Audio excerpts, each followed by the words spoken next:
of the digital age, a 21st century casualty. Open your eyes, you're losing control. Open your eyes, put down the phone. Conditioned by misinformation, it's just the media telling us lies. To stop the fiction from the truth, society's slow and tragic demise. Open your eyes, you're losing control. Open your eyes, put down the phone. Everyone's got their fucking opinion. What's happening? Greetings, everybody around the world. Good to see everybody.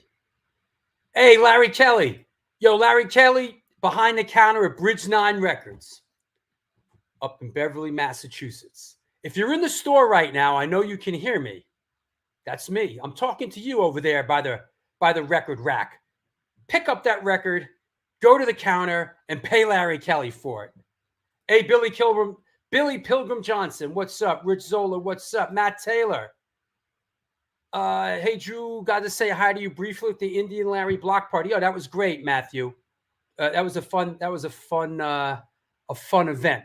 Hey, I want to say this. We're going to go with a little bit different format today. We only have our guest. We got him for about an hour. So we're going to bang it out. So it's going to be no holds barred today.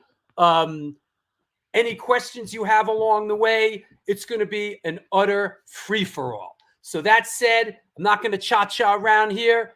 He's busy. You're busy. I'm busy. Let's get to it. All right? Here we go. That said, today's guest is a Canadian musician, record label owner, and politician hailing from the province of British Columbia. As a musician, he is best known as guitarist and vocalist of D.O.A. He is the force behind Sudden Death Records, and as a politician, was re-elected city councilman in Burnaby, British Columbia in 2022. Please welcome, coming at us from the Great White North, one of the absolute trailblazers of this thing of ours, Mr. Joey Shithead. Hey, man. How you doing? How are you, buddy? I'm all right. Right. Nice to see you. Thank you for taking the time. I know you're a busy guy. Yeah. Yeah. Sadly enough, I am, but it's all good stuff.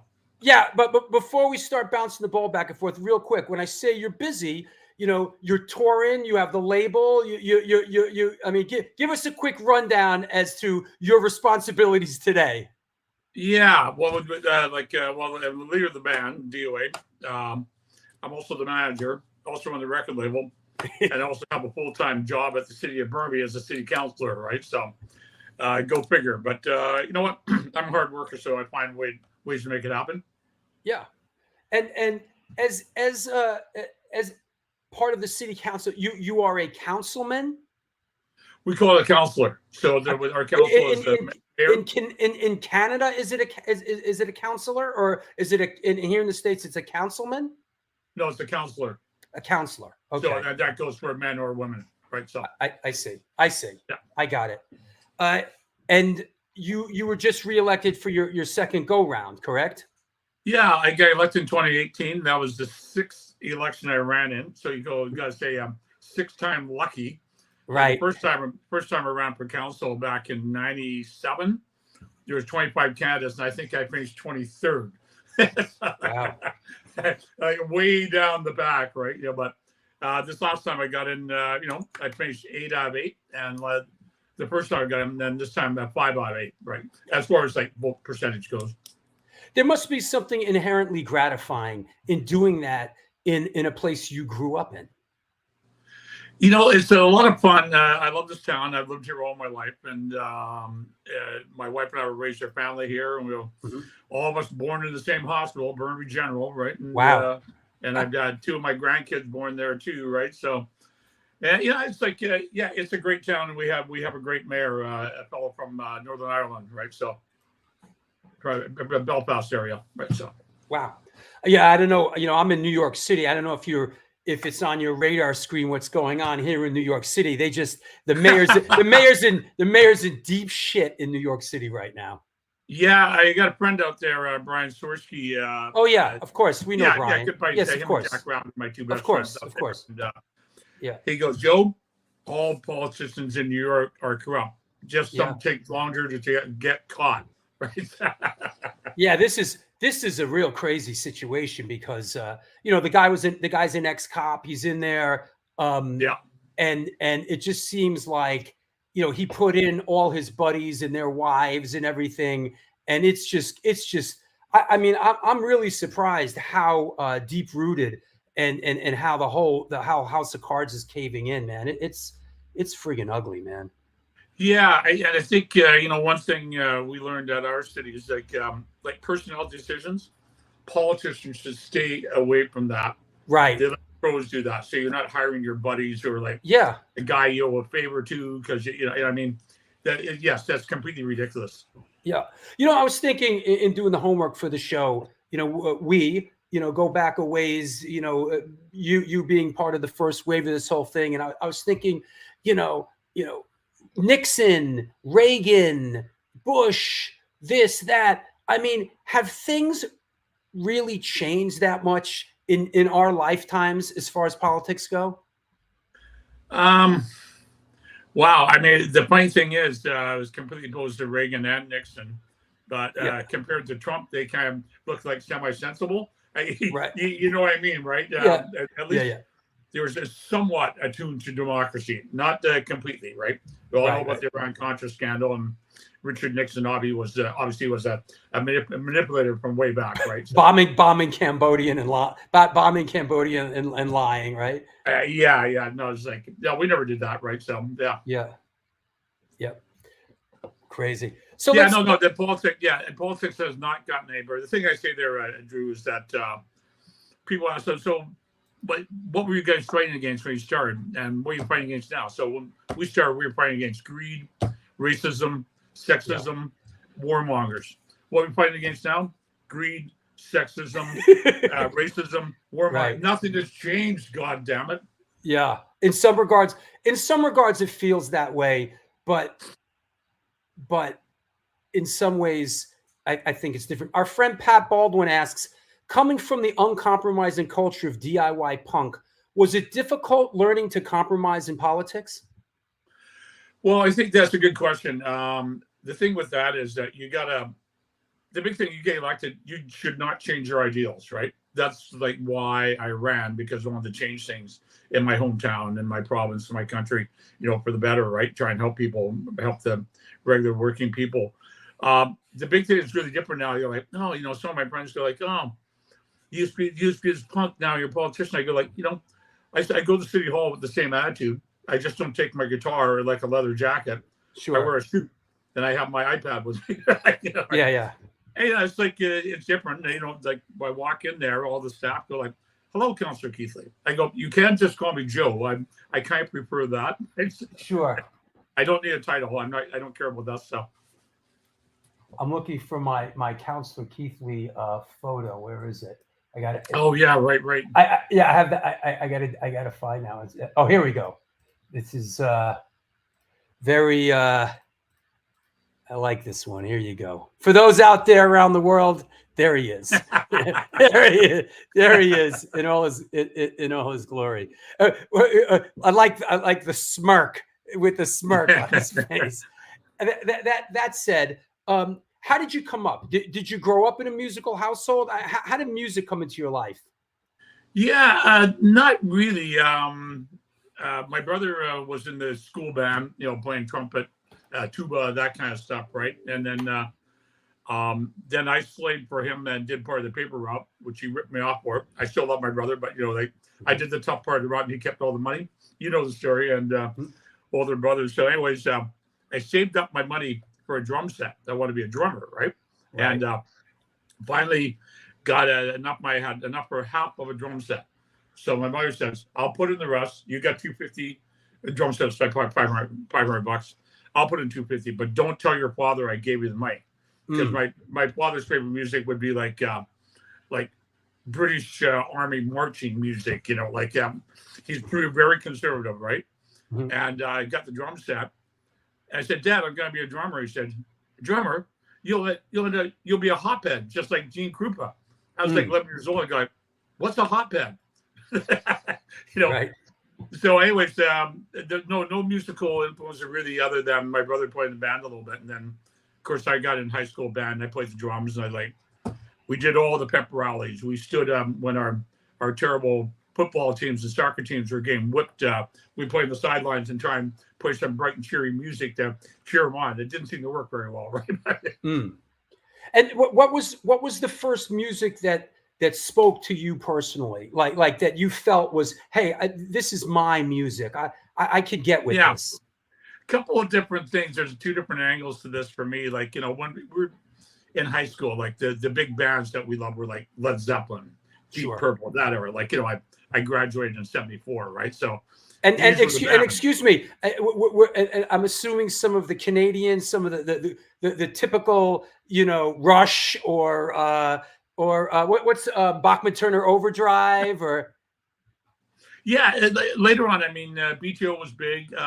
Yeah, Rush was not played on the radio that much, so I wasn't that familiar with them. I did see them later on in my 20s, right? So, so that kind of the rock and roll stuff was there. But the other influence, it took me 30 years to realize this, that because it was during the war, during the Vietnam War era, we see stuff in the Vietnam War on TV every night at 6 o'clock. My sister was really into this protest music, like folk music, like the Weavers, Pete Seeger, Woody Guthrie, Pierre Paul Mary, stuff like that. And so I listened to all these things, and I realized that 30 years later that a lot of that seeped into my consciousness and steered like kind of my political approach, right? Like this anti-war type approach, equal rights for all people, fight to save the environment. Those, three of my big things I like to work on to this day. So it's two different angles. So we had the rock and roll stuff, and we had the folk stuff with the political stuff. I mean, political stuff there's in rock and roll too. The thing about Jimi Hendrix or Country Joe McDonald, like these guys were great, and they spoke up even though it was unpopular. Yeah, absolutely. I felt and I feel that a lot of hardcore and punk music is really just folk music. A different. It might sound different, but it is a form of folk music. That's the way I feel about it. Well, with me and my old manager, we tried to say that. Look, it's just like revved up, sped up folk music. It's the music of the people that speaks to the issues that are around these days. And sometimes that works. Most of the folk people went like, you're crazy. You guys are just loud and noisy, right? Mm-hmm. But one guy who did pick up on it, played with him a couple of times, was Pete Seeger. It was an honor to play the great Pete Seeger. Yeah. Right? And he got it completely, went, And it was him and Arlo Guthrie were opening for them. And they were doing an outdoor benefit show. Sure. And somebody said to the Parks Board in Vancouver, we'll get DOA to open up for them. And the Parks Board said, no, their horrible music would disturb the animals at the zoo. And their fans will trample the flowers to death in the park, which both parts were probably completely true. Right. So we had to play acoustic. We had drum set, electric bass, and 2 acoustic guitars, and opened for Pete and Arlo. It was great. That's awesome. So things kind of move along. How did the Skulls come together? And I think the Skulls was kind of like your first punk band. I know it was kind of one of Canada's first punk bands, and that led to DOA. How did the Skulls come together? Yeah, we had tried to get a rock and roll band, and we auditioned for an agency, and they gave us this gig up in this hick town up in the interior of BC, and we started playing, and the locals immediately started threatening us, right? We're gonna kill you guys type thing or whatever. Like turn it down, we'll tear it down was one line, right? And so we had a 4-night stand there.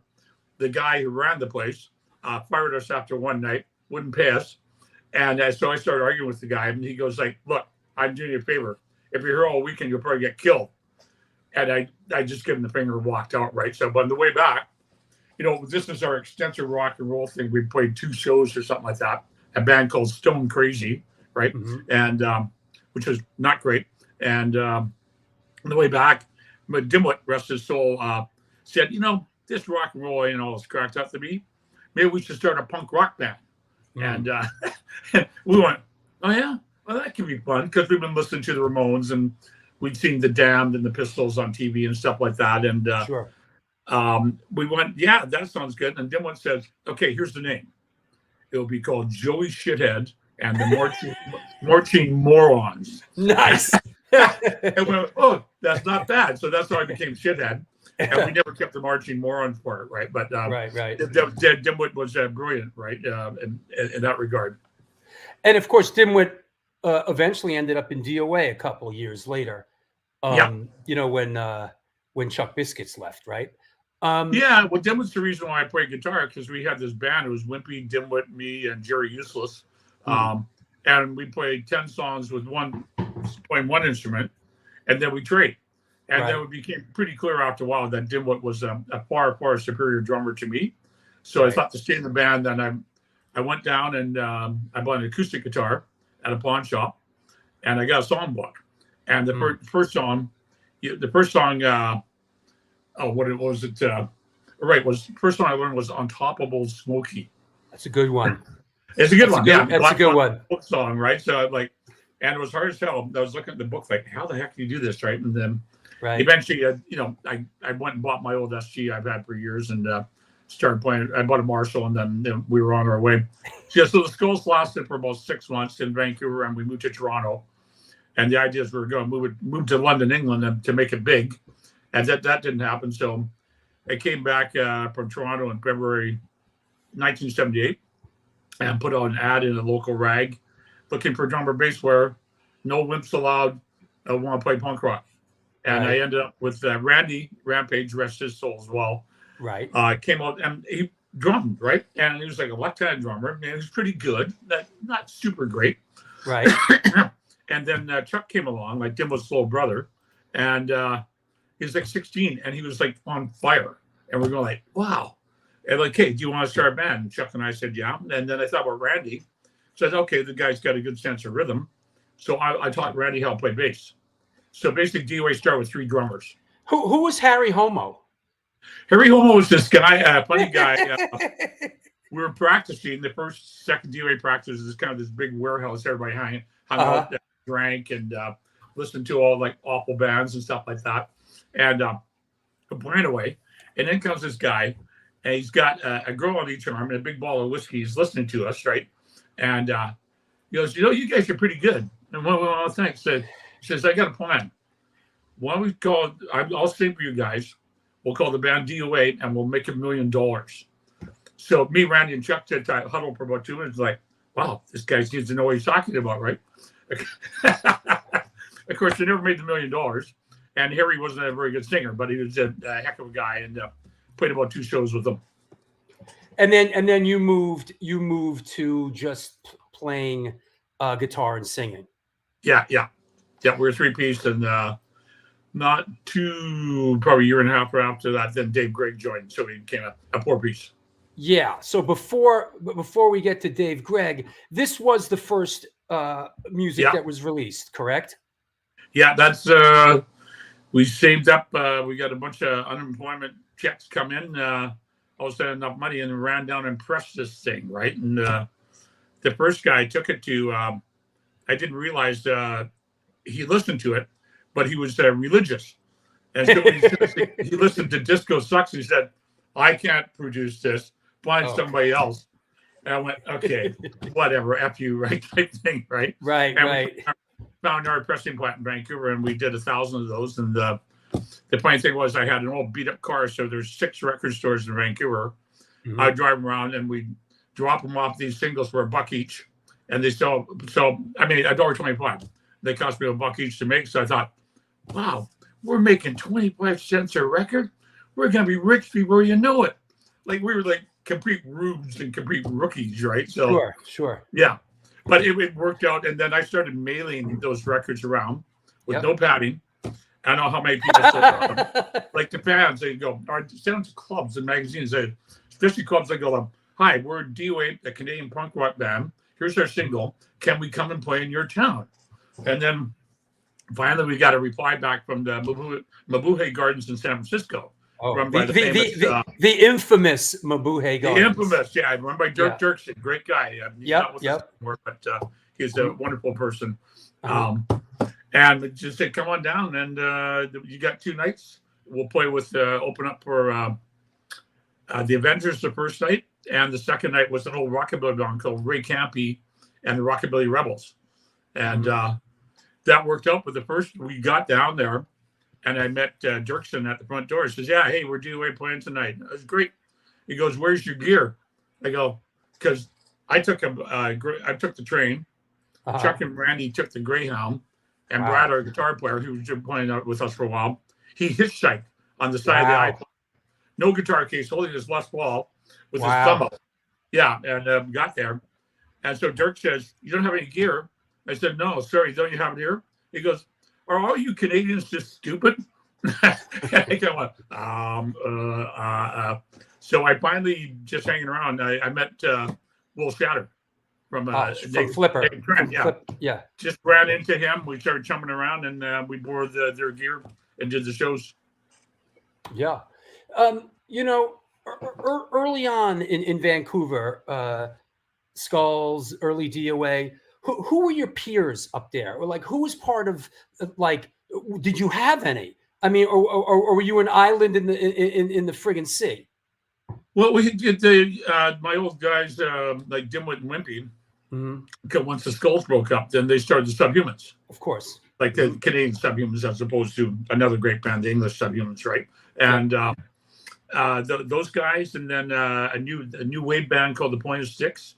And then the first punk band in Vancouver was called the Furies, right? And, I don't know the Furies. Yeah, okay. Yeah, not that famous, but Jim the drummer went on later on, played for PIL, right? Moved back to England, got a gig playing with Johnny Lydon, right? So but the second band, because DOA is like the third one. Second band was like all girls. They were like 16, 17, called the Dish Rags. And they had good one. Yeah. Like really, really good, great people, good band. And so there weren't that many. And the first shows we would do in Vancouver, we'd always try to do a combo because we get like because you pick the thing about punk rock, what made it interesting, there's no boundaries and no rules. Sure. Unlike that most rock and roll or disco was obviously huge at that time too. And so different people show up. So we would just we put on a show, we have a reggae band. We'd have DOA punk band, we'd get an experimental band, and we get a new wave band. So you kind of drew in, and still we'd end up like 100 people or whatever. That was the extent to it. It wasn't very big to start with. But I think it was a really good variation that you just had different music. You didn't have a lot of shows I go to now. You have 4 bands that all sound the same. Yeah, of course. Whatever. I don't blame them. This is the style. So everybody's doing their best. That's fine, right? So, but it's just I think it's good to mix it up if you can. Yeah, one of the things that we do down here in New York at the Bowery Electric, we do these free all ages shows, and I firmly believe that one of the biggest reasons for the success of the series that we do is because we put together eclectic bills, and it's not just 4 hardcore bands or 4 punk bands or 4 ska bands. We really make an attempt to put put eclectic bills together, and I think everybody enjoys that. It opens it up and makes you think as they go, like, wow, these guys are really interesting. It's like maybe not what I listen to all the time, but and I think that's you get that variation in music when you're growing up. I mean, you have the few that stick with you, like who are the guys that stick with me that I'll listen to the rest of my life are like the Ramones, Johnny Cash, Black Sabbath, Willie Nelson, Circle Jerks. I range from country to punk. And Sabbath that has to be in there too, right? Yeah. You mentioned Dave Gregg. Here's a shot with you guys early on when Dave joined. God rest his soul. Tell us for those who may not know, who was Dave Gregg and what did he mean to DOA? Yeah, Dave was great. We had 3 of us. There was an extra guitar player, and Chuck and I tried out a few guys. And I thought we got to get this guy, still a buddy of mine, Tony Baloney. He was quite a good guitar player. And then we went over to Dave Gregg's house. He was the next guy to try out. And he was good. And I said to Chuck, I think we should get Tony. He said, Joe, you're crazy. Let's get Dave. He's got a house to practice in, and he owns a PA. I went, right. Okay. Well, Chuck is way smarter than me. Like a practical guy, he's like 5 years younger or whatever. And right. So Dave right, this is Dave's theory because he grew up in a family of Quakers, right? Is that right? Yeah. His mom and dad were Quakers, and they grew up in small towns around Saskatchewan and British Columbia. He's from La Ronge, Saskatchewan, which is like way up north. If any New Yorkers go up there, you'll freeze to death. I guarantee it, right? Yeah, I know you get bad winters out there, but this is like, okay, the frozen wasteland, which is most of Canada. And but he would go with them, then we'd be arguing about stuff, like how to do a song or what approach to take to an album. And Dave would go, well, Joe, you got to understand, Quakers do everything by consensus. So we all have to agree. I go, you think that's going to work in a punk rock band? Like, Dave was great on stage. His old Stratocaster, which he's kept lighting on fire, and finally fell apart, and they had to put a metal bracer on to hold the pieces in. It got so dried out. Is sitting down at Fat Mike's Punk Rock Museum in Vegas, right? And Wimpy's bass is down there too, so that's pretty cool, right? So, Dave was a talented guy, and he stuck with us for like 1980 to 1988, around there. Yeah, and first you was Dave on? Dave played on this, didn't he? No, but there's a guy, Simon Wilde, old buddy of mine, not with us anymore. There's a few in that category, unfortunately. Right. Got into a big argument about a show I did with Chuck and Randy, and they quit partway through the recording. Right. So I'm just going to shoot. So I found another guy to drum, and I found Simon to play bass. And then I got, Randy quit. So they both did. Then Chuck came back earlier. So we had Chuck and Simon Wilde and me and Dave Gregg on a few tracks. There's 3 or 4 on that album. Right. And then eventually we put a show with this lineup, and it wasn't any good. And then Chuck, Randy, and I saw each other at a party, and we said, let's get back together. We said, sure. Let bygones be bygones, and finished up the album. It seems like in reading this, which I dug out of my bin in storage, right? Yeah. I had this from a couple years ago, and I gave it a reread. It seems like DOA was a pretty the three of you guys were a pretty volatile like trio. You Randy Rampage and young Chuck Biscuits. It seems like, I guess young guys traveling a lot, drinking beer. I mean, seemed like you guys were sort of breaking up and then getting back together constantly. Is that fair to say? Yeah. We definitely have our moments of not getting along, right? So, and it was a funny thing because we took off pretty quickly. Like I said, the Disco Sucks single came out, then The Prisoner, World War III, and then we got that first album, Something Better Change. And we started to get popular pretty quickly. I'm not popular like in a Ramones way, where you're getting like 2,000 people show or whatever, right? So, but popular enough that people were like, well, we got to get these guys, because we'd arrive in all these American towns, and that's where we played most of our shows. And they go like, where did you guys learn this? You're Canadians, right? We thought the only thing that came out about Canada was that ice hockey and snow, right? They go, well, we learned punk rock too, right? So, and but it was a crazy thing. I mean, I'd always have to sort of be the straight guy and get the job done, stuff like that. We're down in Texarkana, and the gas station there in the store, it was like an old shack with a porch, and a guy sitting there. I think he might have had a shotgun across his lap, and he has hound dog out there. And those guys they looked at him, and they were afraid to go in. I go, look, we're like in small town America, right? So I go, Joe, get me some cigarettes. Joe, get me a chocolate bar. I go like, whatever. I went in and dealt with these guys. And they were fine. Oh, where are you guys from? I'm from Canada. I went, Canada? What the hell are you doing down here? Right? And I went, oh, we're musicians. And so it was kind of like, the thing about DOA, we're just adventurous, right? Yeah. Our big break really was getting invited to play Rock Against Racism in Chicago in '79. And so I booked some shows like SF, LA, a couple shows in Texas, and we went up to Chicago and played it. And that was a great move because it's a great cause, obviously, Rock Against Racism. But I met so many people there that became lifelong friends. They're all from like Ohio, Kentucky, Illinois, like all around the Midwest, right? And it was just, and then people got to know us. And we went to DC and played like a weird little club called Madams, Oregon. We went to New York, and there was a refrigerator caught on fire, so we never played. And the New York firefighters came along. They put the thing out. It was just a short in the fridge wiring. And the fire captain says, "Hey, how about a beer for the boys?" And the guy running the bar goes, "It's $2 a beer."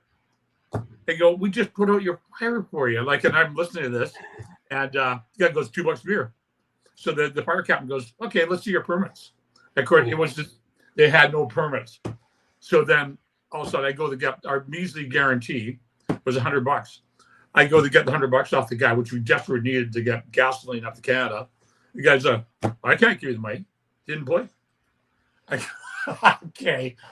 But I learned show business pretty quick. I go, "No, you're going to pay, and you're going to pay now." What was this? Was this the Yippee thing that you guys didn't play? That was this was the number 9 Bleecker. Yeah, and the Yippee, because I grew up in New York City, right? So I knew a couple of those guys, Big Aaron and those guys that were that Yippee place was like it was sitting there with just like literally looked like the door was shut like for 30 years. It was like a time capsule. I don't know what it is now. I think it finally they sold the building or whatever, but it was literally, for those watching, it was a half a block away from CBGB, right down Bleecker Street, half a block away. So you showed up to do this Yippee thing. It didn't work out. Did you end up playing Hurrah? Yeah, I think that was the same trip. It might have been the next trip. So we went to Hurrah's. We played the subsequent time, but the Dead Kennedys played there. We were friends with the DKs, right? Sure. And so we thought the crowd was like really lame. There wasn't a punk rock crowd, right? But DKs were famous, right? People go, "Oh, we're gonna see these guys." Sensation from San Francisco.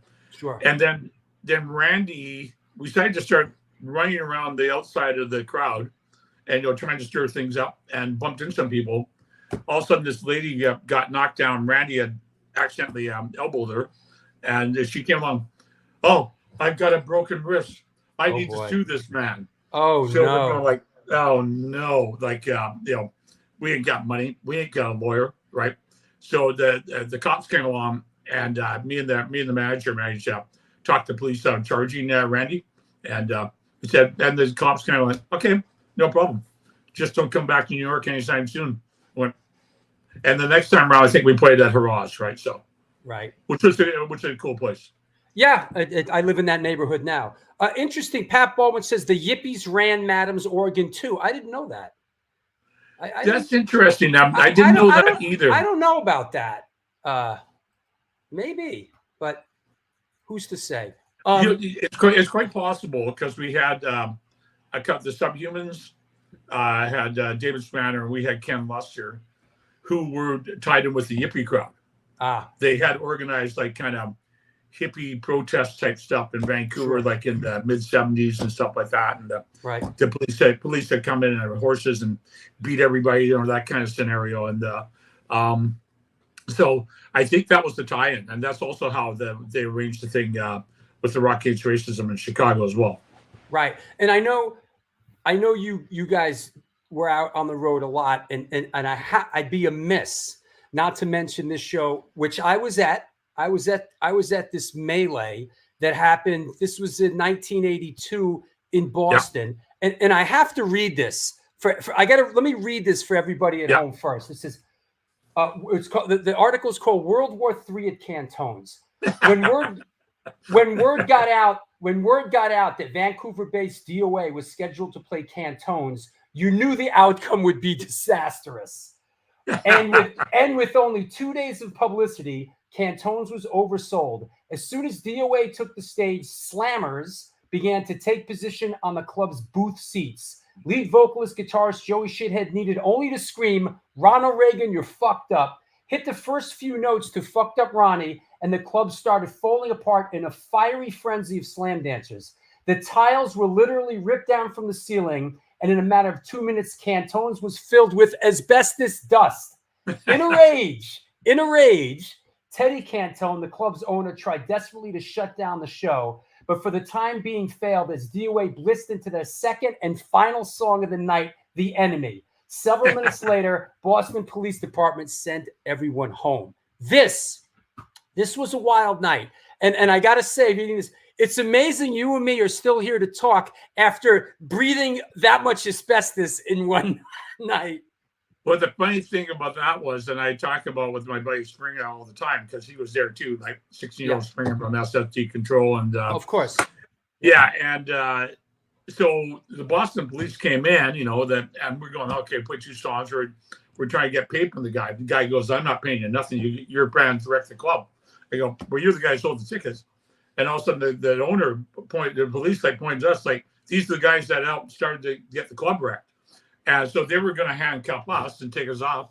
And finally, our manager said, like, listen, we didn't do anything. We just played. If the guy who owns the club is the guy who oversold the tickets, that's the guy you should be charging. That's right. And the 2 cops kind of held together. Yeah. They said, okay, yep, he's right. You're the one that did this, right? But yeah, that's the step. D.O.A's got a great history in Boston, played all sorts of classic shows up there. Yeah, I saw you a bunch of times. I grew up in New York City, but I was up in Boston for a couple of years going to school before I came back to New York. But for those out there wondering, I got to say that for those that might remember Jake Phelps, the skateboarder who ended up the editor for Thrasher magazine, we were all part of that crew. Jake Phelps was the first one to pull the tile down, and then everything went crazy. But I tell you, when the Boston cops showed up in full riot gear with they were looking to bust some. They were looking to bust some heads. It got a little scary there for a second. Everybody had to make a break for it, Yeah. Well, the funny thing was, maybe about a year and a half before that, we were watching like ABC television, whatever, and they had a report on the dams. And so and here's the dam, and their fans are like ripping out the ceiling. And same thing, the acoustical tiles. And I was like about 18, like, I want to be in a band like that. Sure. And eventually I was. Yes. Yeah, absolutely. And the last word on Cantones was the owner, Teddy Cantone. His son was Mario Cantone, who later went on to be the comedian who actually had a reoccurring role on what's the show with not Desperate Housewives, the other one. Somebody help me with Mario Cantone was on what show with the girl with the 3 women in New York City? Forgot the name of it. The Dreckery of it all. Someone will remember. It's still what's her name is in it? Sarah Jessica Parker. Sex in the City. Thank you. Yeah, that's right. Okay. He had a role. Mario Cantone. That. Thank you. Yes, Sean McNally, Boston represent. Yes, Sex in the City. Sex in the City. Okay, right. Yeah. So that's hilarious. So good for him. Yeah. He went to Emerson College when I went there. He was a funny guy. He always very. Another show which I was at, which was kind of wild, was the show at the Paramount in Staten Island, which was Dead Kennedys, DOA, Crowd, SSD. This show ended. When the show ended, there was a friggin' riot. I don't know if you guys were around for that, but that was a legendary scrum at that one, Yeah, that was a crazy show, big crowd, and probably 2,500 people or something like that. Yeah, it was great. And we played, and I didn't see the whole fracas that went on, but I know at the end of the night, so we took the Staten Island ferry back to Manhattan and get off there. So it was about 6 or 8 of us. We're going to stay at somebody's apartment. I can't remember who, and walking with our guitars, and we're trying to get a cab.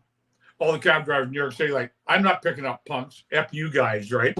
Yeah. So we had to walk about 40 blocks uptown. We kept lugging these guitars at 2 a.m. We're going like, great. I love show business. Yeah. That was a wild. It's a great show though. Yeah. It was great. It was great. And I do remember Jello. Is that right, Billy? You were there. That was a wild show. I remember Jello being backstage and going, "Somebody stole my contact lenses out of like who would steal someone's contact lenses?" He was going on about. But I guess back then there was a lot of lawlessness backstage.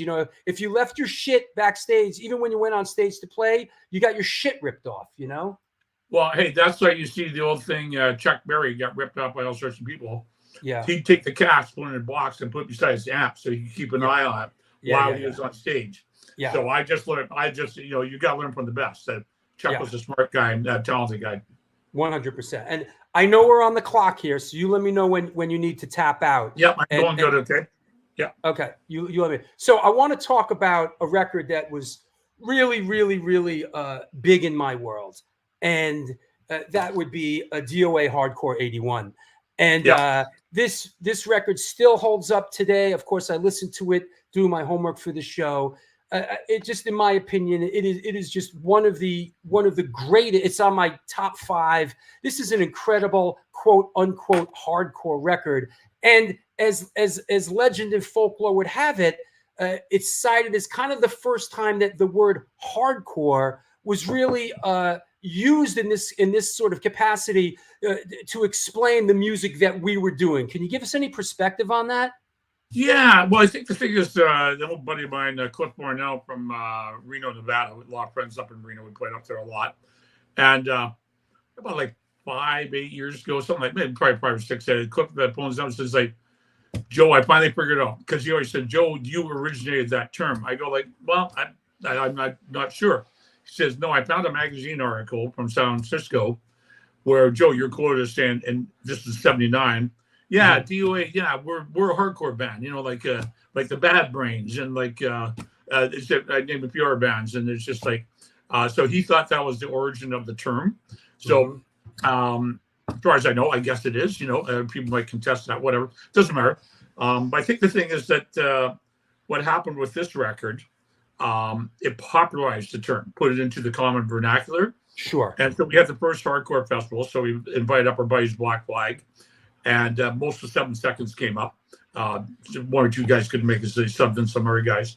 And so that was kind of the first hardcore festival. And then maybe a week after that, we took off on the Hardcore 81 tour all around Canada and the United States, did about 50 shows. So, and people were talking about it at that time. They didn't start to know the term. And I think the cool thing about it was that it kind of differentiated the bands from like, okay, this is not the New York style. This is not London, England style. This is hardcore. So it's a new kind of step in punk rock. Yeah. And yeah, Ryan Bland from Egg says one of the greatest records ever. So do you feel good about that record looking back? Do you feel like do you feel like it's aged well? Yeah, no, I think it's really snappy. A whole bunch of great songs. Yeah. I mean, the funny thing about the first 2 albums, something very changed in that one. Yeah. I mean, we reeled these things up really quickly because we were playing live all the time. Sure. So we had the same 30 songs that we were just playing over and over and over again. So when we record Hardcore 81, it was just like, okay, we know the song. We played it 100 times. So it wasn't hard to do. And so you just had, we had the right guy engineering, put the mic in the right spot, mixed it the right way. And I think it really stands up. My label Sudden Death reissued it. There's a 40th anniversary. It has like a 12-page booklet inside and stuff like that. Sort of my perspective of the history of hardcore, right? Yeah, and for those watching, if you want to reach out to Joey or certainly connect with these records, check out www.suddendeath.com. Of course, that's the label that Joey started, that he still is at the helm of. Tell us about Sudden Death real quick. Why did you start it? How did you start it? And how is it, all these years later, sort of having the catalog you have and still plugging away?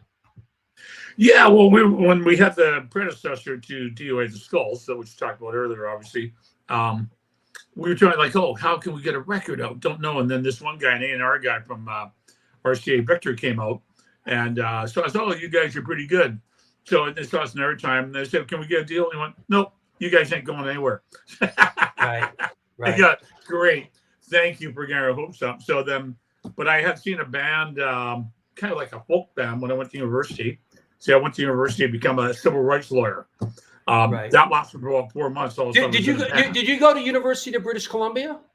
No, I went to Simon Fraser University. In Burnaby, right? So that And anyway, so I saw this band, and I went and bought one of their records. And I asked one of the people in the band, "How do you do that?" He says, "Oh, we went around the pressing plant. We recorded and we pressed ourselves." I went, "Oh, okay. And how hard can that be, dude?" And then that was the origin of Sudden Death. So we basically did about 6 singles, and we didn't do any albums to start with. And then we got signed to a couple of local labels, like Something Bird Change and Hardcore 1. And both the guys around turned out to be like Coke doing ripoffs, right? You know, go figure, right? Never got paid. That's strangely enough, music business, right? And and that guy just worked out. So I thought, but I'm just going to start my own label, right? And and the funny thing about that transition, I got away from it, and then probably about 97 or 98, I thought, and we signed with about 10 different labels and got all ripped off, except for Alternative Tentacles was really good with us, right? You know, and, which is Jello's thing. Yeah, exactly. So he was great. The label was great, and did a great job for us in the UK, Europe, and America. But then I phoned up Fat Mike, and they said, "Hey, can we get DOA on your label? You guys doing pretty well." And he says, "Joe, you're crazy. You should do your own record. You'll do way better." Sure. So I went, "Oh, okay." Yeah, and he was doing really well, obviously, with the label, right, and the band and all that.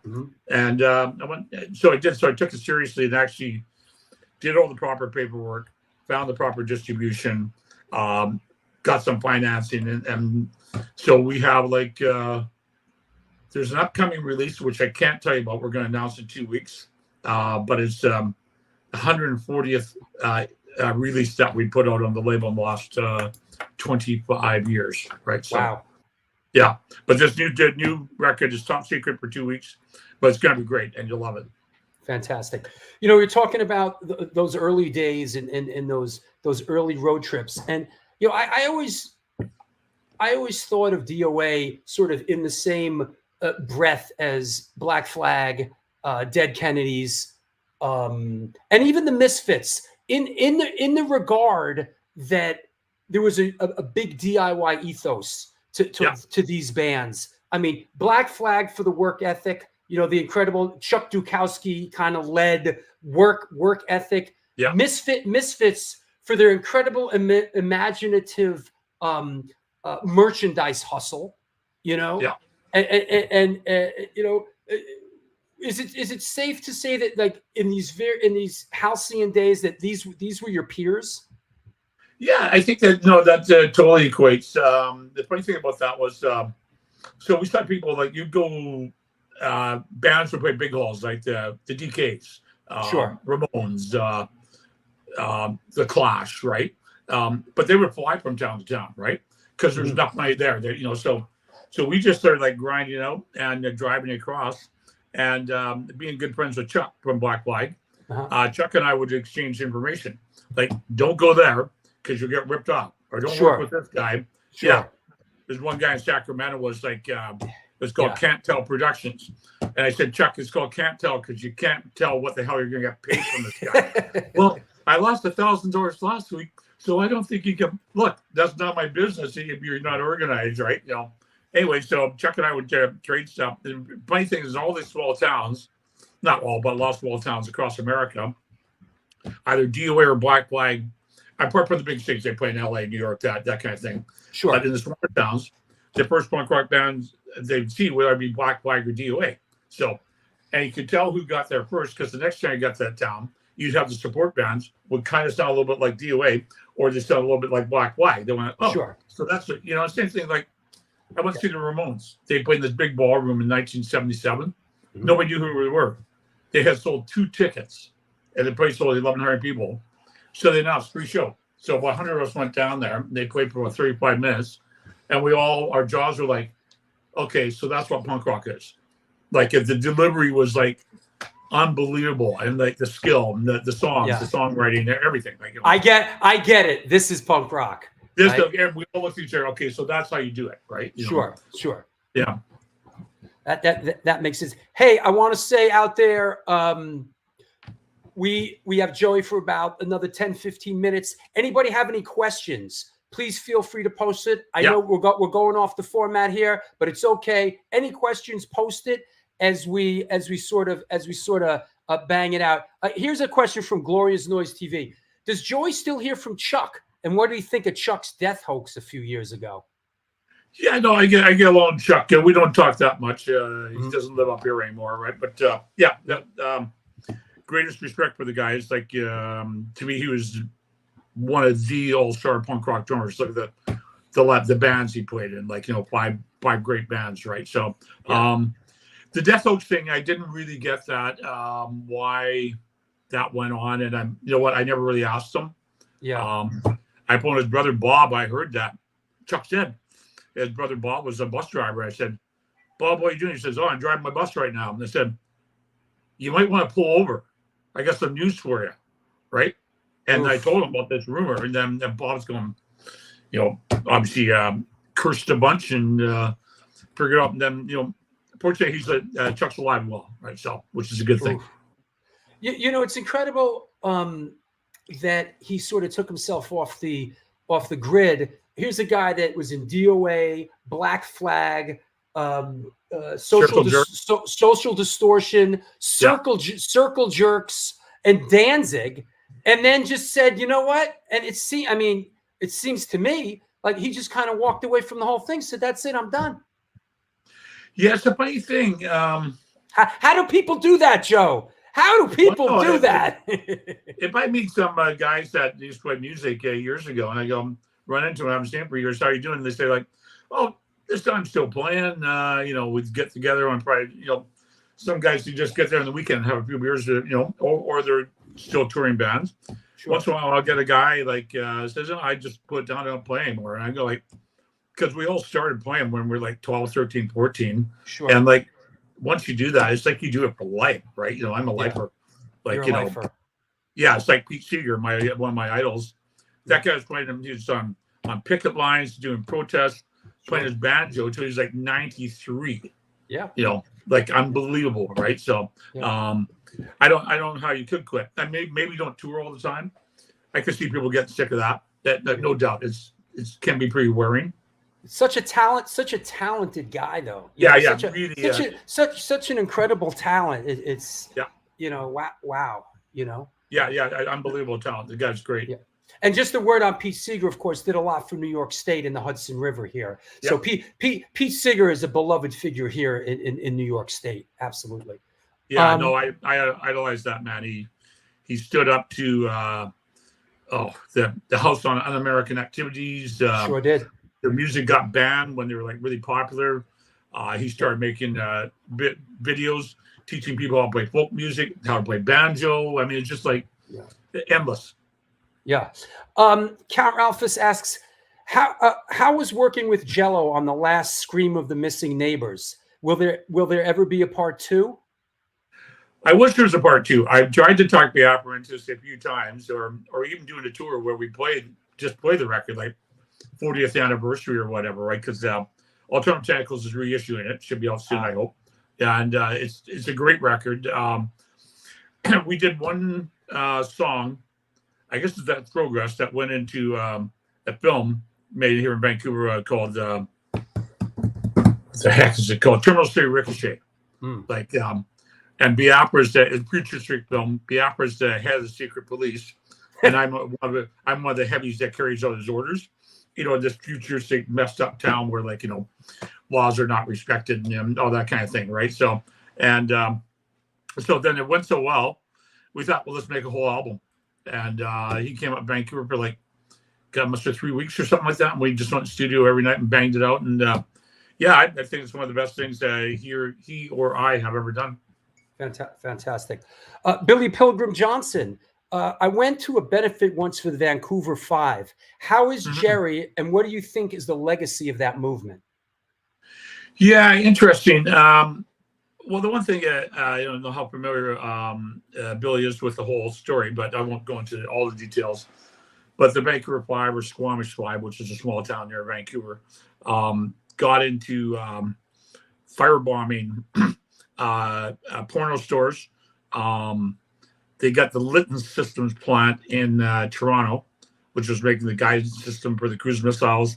They blew up part of a hydro project. Wow. Nobody got killed.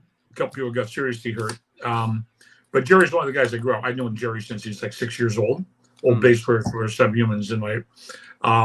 So as I say, I'm not condoning violence. I don't think that's the way to do anything. Like having civil discourse and people getting along and trying to work their problems out. What makes way more sense than shooting a gun or blowing up a bomb or like mess up things like that. But anyway, Jerry was.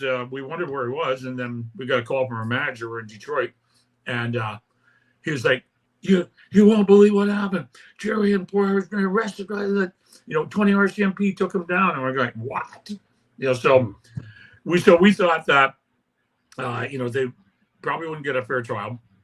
So we and a bunch of our bands did some benefit stuff to raise some money for legal fees for them, right?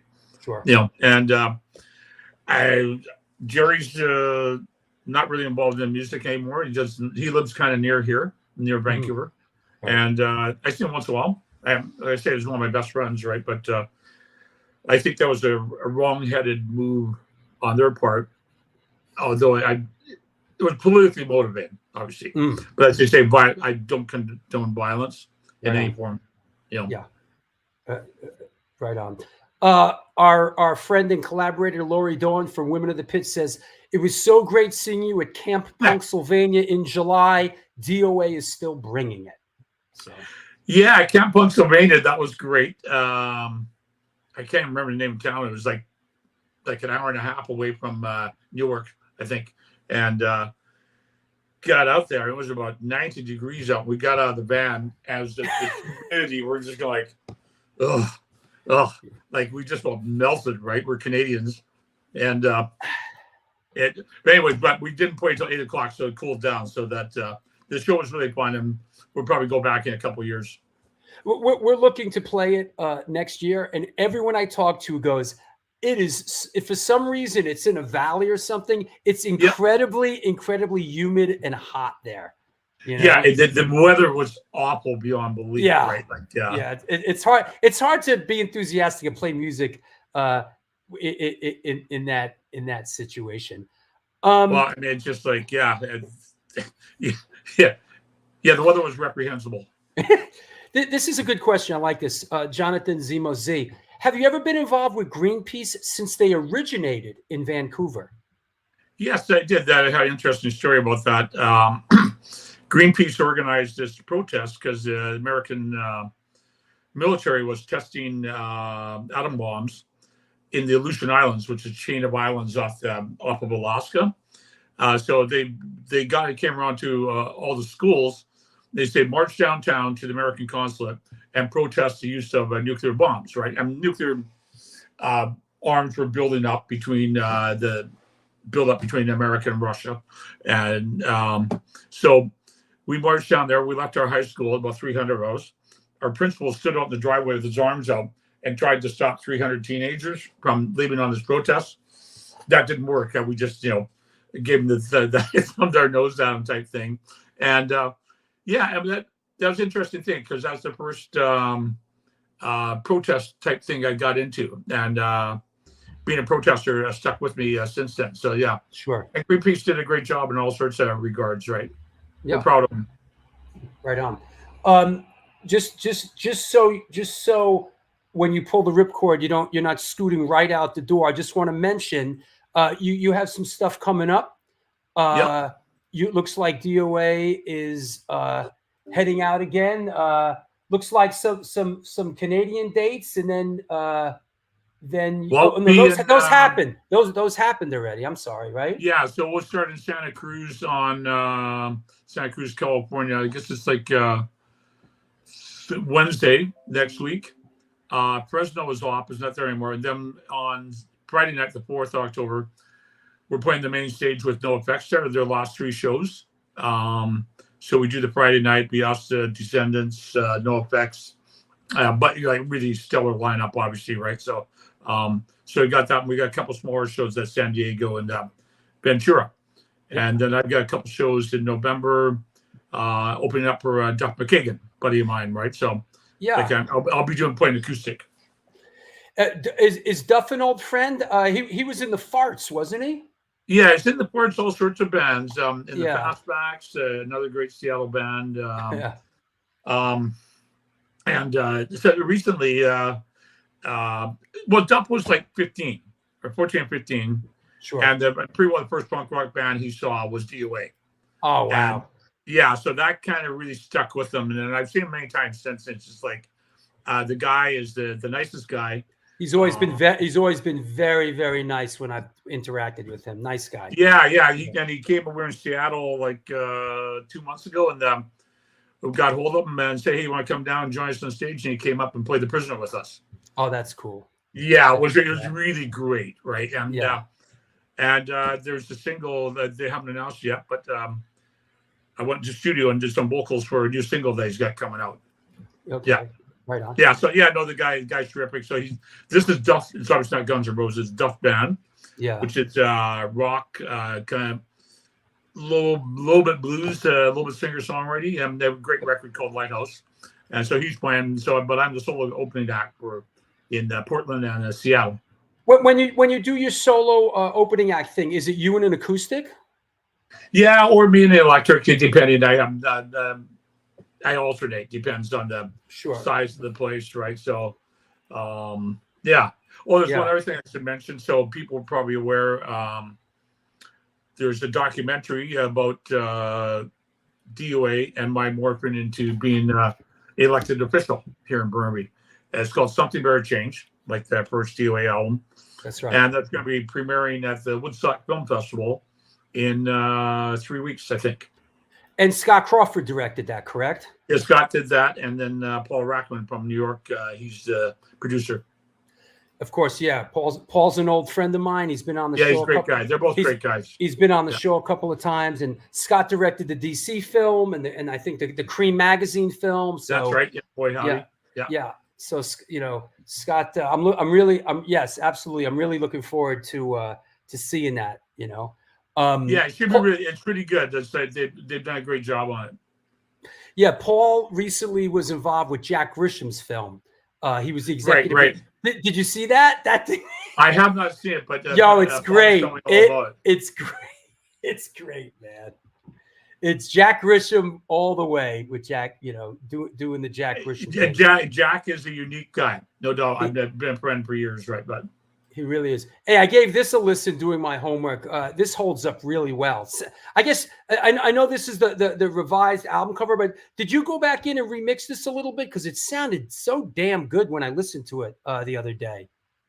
We did a reissue of this. We remastered it. We didn't change the mixing. Remastered it. Okay. Yeah, it was Tom Wilson who did a great job down in LA. He was the producer. He did a bunch of stuff, like Offspring, a bunch of our bands. The guy's really talented. When you remaster something, like what, just for the uninitiated out there, when you remaster something, what are you doing to it sonically? Yeah, well, you can do a few things. You can add bottom end, you can take away bottom end, or you can vice versa. You can add top end or take it away by just the tonality you put in with the EQs and stuff like that. And you can compress it more if you want. Obviously, everybody knows most people know what a compressor is that you would use in a studio, right? Yep. So, which is a dangerous thing to do. You compress it too much, then it sounds like a pancake. You know what I mean? Right. So you gotta be careful how much you put that on, right? So, and Sudden Death Again reissued that. There's a 40th anniversary issue where it's got the original 8 songs on one side. And on their side, there's 7 songs that were the demos for the original record that Chuck played on. So you got Dimwit on one side, Chuck on the other side. So it's a 15-song record. And again, it's got like a booklet inside. You can find that at suddendeath.com. Just since I pulled it, this is a photo that I took in 1984 when you guys played at the Rock Hotel here on Jane Street. That photo. Okay. I took that. Yeah, I took that. I guess great. That was like I think that might have been the first time you might have come through with the new drummer and new bass player, and you played the Rock Hotel. Like who's the one? It's like Dave and I. And it's Dave, you, and Dimwit. Great. Greg James on drums, right? So yeah. Yeah, I think you're right, because before that we had the original lineup and played at the Peppermint Lounge. Yep. whole bunch of stuff, which is a really good show. How about, look, I found this one too. I had this in the archive. This is hold on. This is an interesting one. And listen, I know if you got to tap out, just say it and we'll wrap it up. I got a couple minutes left. And okay. How about this? The Mud Club. Do you remember playing the Mud Club? I do indeed, because we got there and we had some sort of show cancel. So I went down there, but the Mud Club is famous, obviously, right? So I went to the Mud Club and said, hey, you got any nights open this week? And I said, yeah, we got Wednesday or Thursday. I can't remember what it was. And Wednesday, there's right in the poster. And 3 days. They said, okay, well, how about we have DOA and we'll just take whatever we get at the door. So I got our roadie to design the poster, Chuck's brother, Bob Montgomery. Wow. And I went around and postered, got all the posters up. I stood at the door. I collected money at the door. And then I ran up the stage and played. I'm so glad I'm so glad I randomly pulled this out of my archive. It was a classic. That's you're talking. That's DIY all the way, right? That is, man. And of course, back then, 77 White Street down there was like downtown Beirut. It was another world down there back then. Yeah, New York was a lot rougher in those days. That's for sure, right? So yeah, absolutely. I feel like this is sort of a broad question, but what's Joey's take on the state of hardcore today? I know that's a broad question, but answer. It's good. It's it's got a different sound than you think of. Black Flag, DOA, Circle Jerks, whatever. Sure. All that giant generation of bands. But with music, nothing's ever meant to stay the same. So right. I'm not like some of my older friends that kind of go like, oh man, I can't stand these new bands. I go like, I just tell them like, look, when we were young, we didn't like all these bands, but like music evolves, right? Yeah. So I'm not a fan of every hardcore band, right? Some are better than others, right? So same with like punk rock bands, same with like, well, I was going to say country, but almost all of new country I don't like at all. I'm in the Willie Nelson, Johnny Cash, sure group, right? So, yeah. So it's got to evolve, so it's fine. And people out there playing, getting better, touring, and that's the way you do it. That's what I say. Just get out there and tour, stick with your sound, keep it the same. It's like, and people will get to know you. That's what Black Flag did. Yeah, absolutely. That said, I want to thank you for coming on. I know you're a busy guy. When you come to town, I'll come see you. Just one last one for me. Were the Bad Brains as great in 1981 as folklore would have it? Yes, they were fantastic. And we, luckily enough, I think we were in New York in probably about 80, and we played the A7 down by, I guess, Tompkins Park, right? It's still there, man. Classic place. Played one time. We walked out. It was so birds were singing, and people were going to work, and you're like, my God, it's late, right? Like 6 in the morning. Anyway, so our manager said, oh yeah, the Bad Brains are playing up the street 2 blocks away. So we did one set, and we went down there, and the Bad Brains said, sure, you can use our gear. And we did like 10 songs, and we thought we got to do a reggae one. So we did Johnny Was. That I guess Tip Little Fingers used to do that classic song, right? And I think I got that right. And here's the old A7 during the day. Oh wow! Back then, look at that. That's a great photo. Yeah. Oh God, you should send me that. That is really classic. I'll send that to you. That to you. Yeah, and it became friends with those guys, and we probably played with them like 6 times, 7 times over the years, and maybe about 8 years ago, we got a great show. I can't remember some of their bands, but it's us and Bad Brains in Austin, Texas. And they came out, it got really dark, but you could see the Texas State Capitol from there. So it's just like the record cover, right? Sure. We're standing inside the stage. Okay, this is like this is unreal, and they sound great, right? Yeah, they were something else. I saw them. Yeah, one of the best bands ever, right? So yeah. And Larry Kelly, I don't want to thank Larry Kelly for connecting us. Larry Kelly says, "Thank you so much, Joe, for doing this. Was really honored to get you on the show. Is there anybody you want to thank? Anybody you want to shout out before you continue on your way on this Sunday?" Well, I thank Jack Rabbit for the big takeover. Oh wow! Yeah, good buddy of mine out there, Brian Swirsky, and just everybody. I want to thank all the fans. Like I say this every night now. At the end, I go like, you know what? If these people didn't show up, we would not be playing punk rock anymore. And then the funny thing is, and then sometimes I add, it's like, you know, so one day I'm going to go to a show and there'll be nobody there, and I'm going to say to myself, well, Joe, you had a pretty good run, right? Yeah. Okay, here's one factoid I'll tell you. Okay, so DOA has played 4,500 shows on 5 continents in 50 different countries. So my drummer and I looked up, okay, of all the punk, rock, and metal bands who's played the most shows, and we think we're about 150 shows behind Blue Oyster Cult. So that's the band that's played the most shows. We've been going for 47 years. I'm just partway through my third life sentence in DOA, right? So, we have you ever run into Blue Oyster Cult? Have you ever played with them? No, I just saw them once when I was a young man, and they were great, right? When I was working with Biohazard, we were in an airport once, and it was one of those great moments, and I'm sure you've had many of them, where they're looking at you, and you're looking at, and you're like, who are those guys? And you just know, like, they're like, and you're sort of giving them that, each other that look, and like, okay, who are you guys? We're Blue Oyster Cult. Who are you guys? We're Biohazard. It was like one of those great. Yeah. And we ended up like, waiting for the plane and for 45 minutes and talking to Buck Dharma.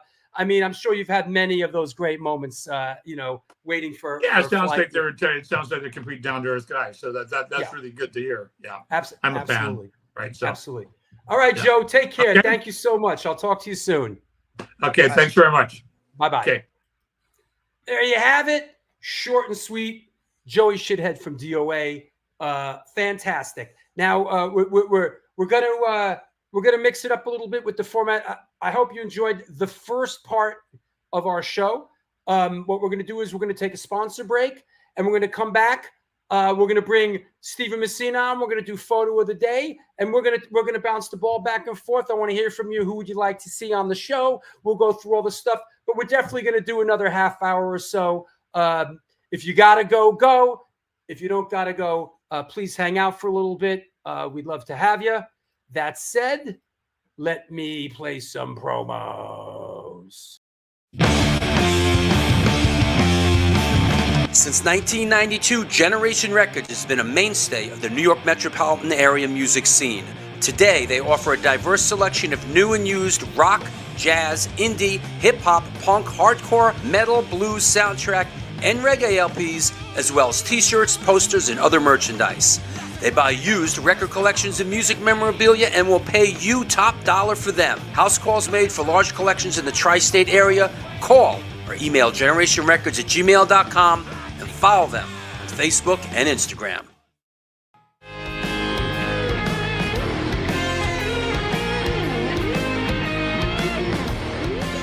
Will that be cash or in debt? Do you mean debit? Yes.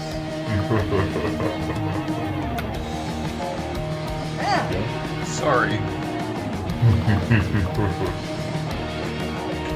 Another eternally satisfied customer.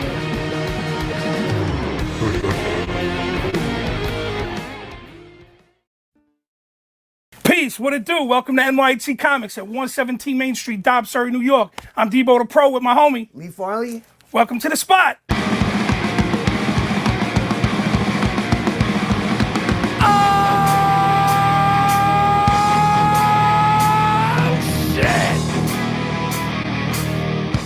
Specializing in yesterday's and today's comic books, rare CGCs, toys, collectibles. Got skateboards, old school tapes, Magic the Gathering, Warhammer. Video games, original art pieces by your favorite New York City and worldwide artists.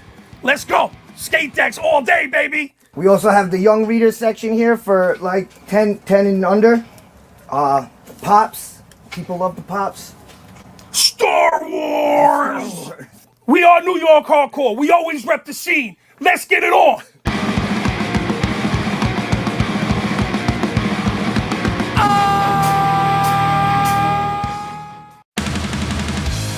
Yo, what's happening? I'm out here at one of our all-ages Sunday matinees on the Bowery.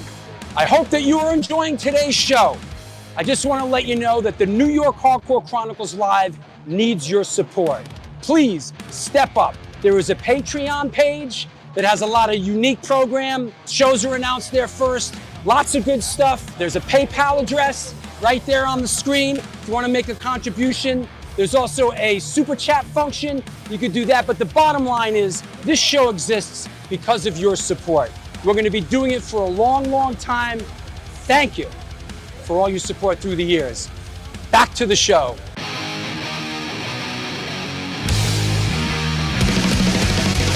Conditioned by indoctrination, conditioned by society. You're a victim of the digital age, a 21st century casualty.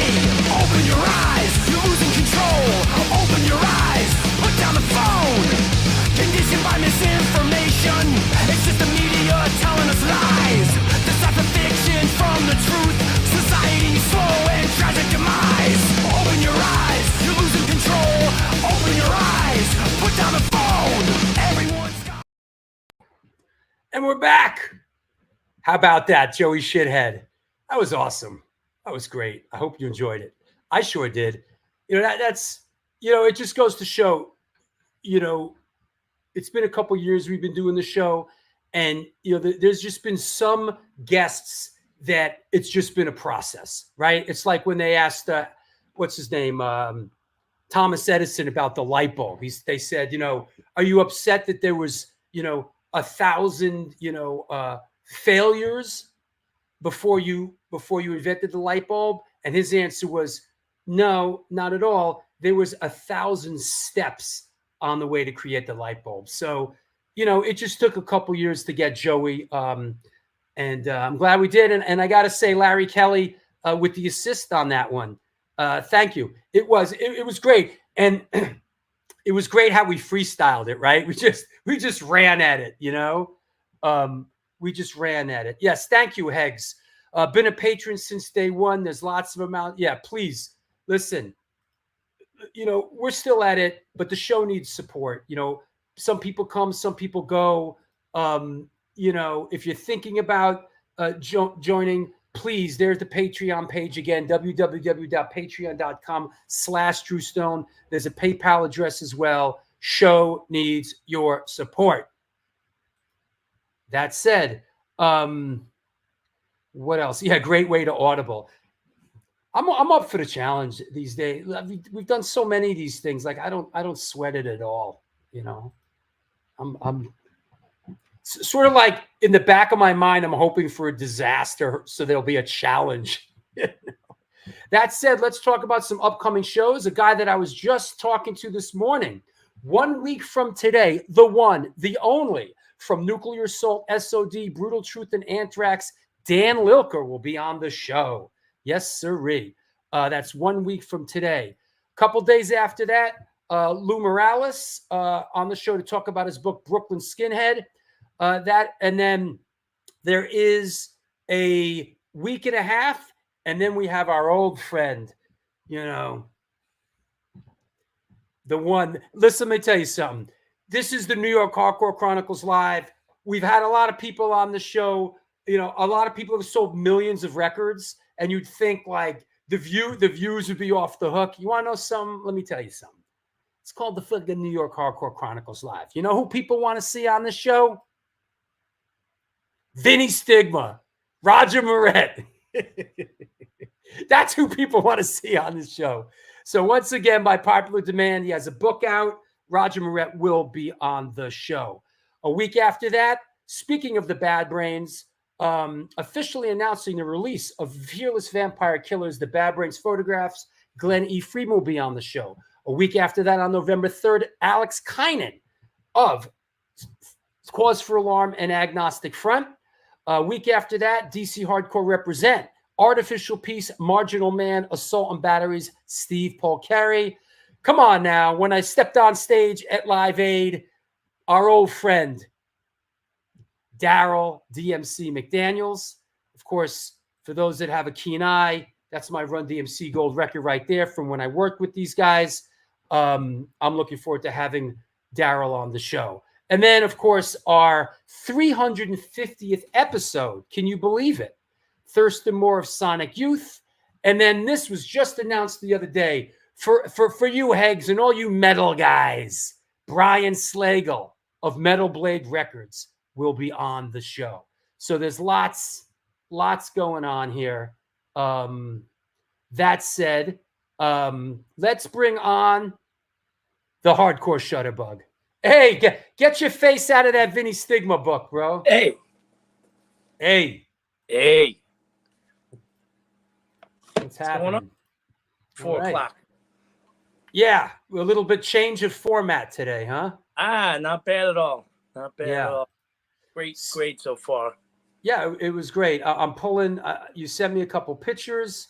Yeah, we got things. I'm pulling them now. I got things. I know you went out last night. I did. Let's start with this as I poke around. You spoke very highly of this band. Yes. You told me that Lori and Women of the Pit spotlighted them. This is from last night, correct? Yes. This is a band called Crypta.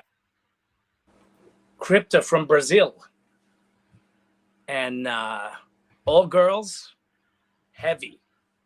And not only was it heavy, but these girls could play. They were fantastic. I thought they were, and the crowd loved them. I mean, they really whipped the place up.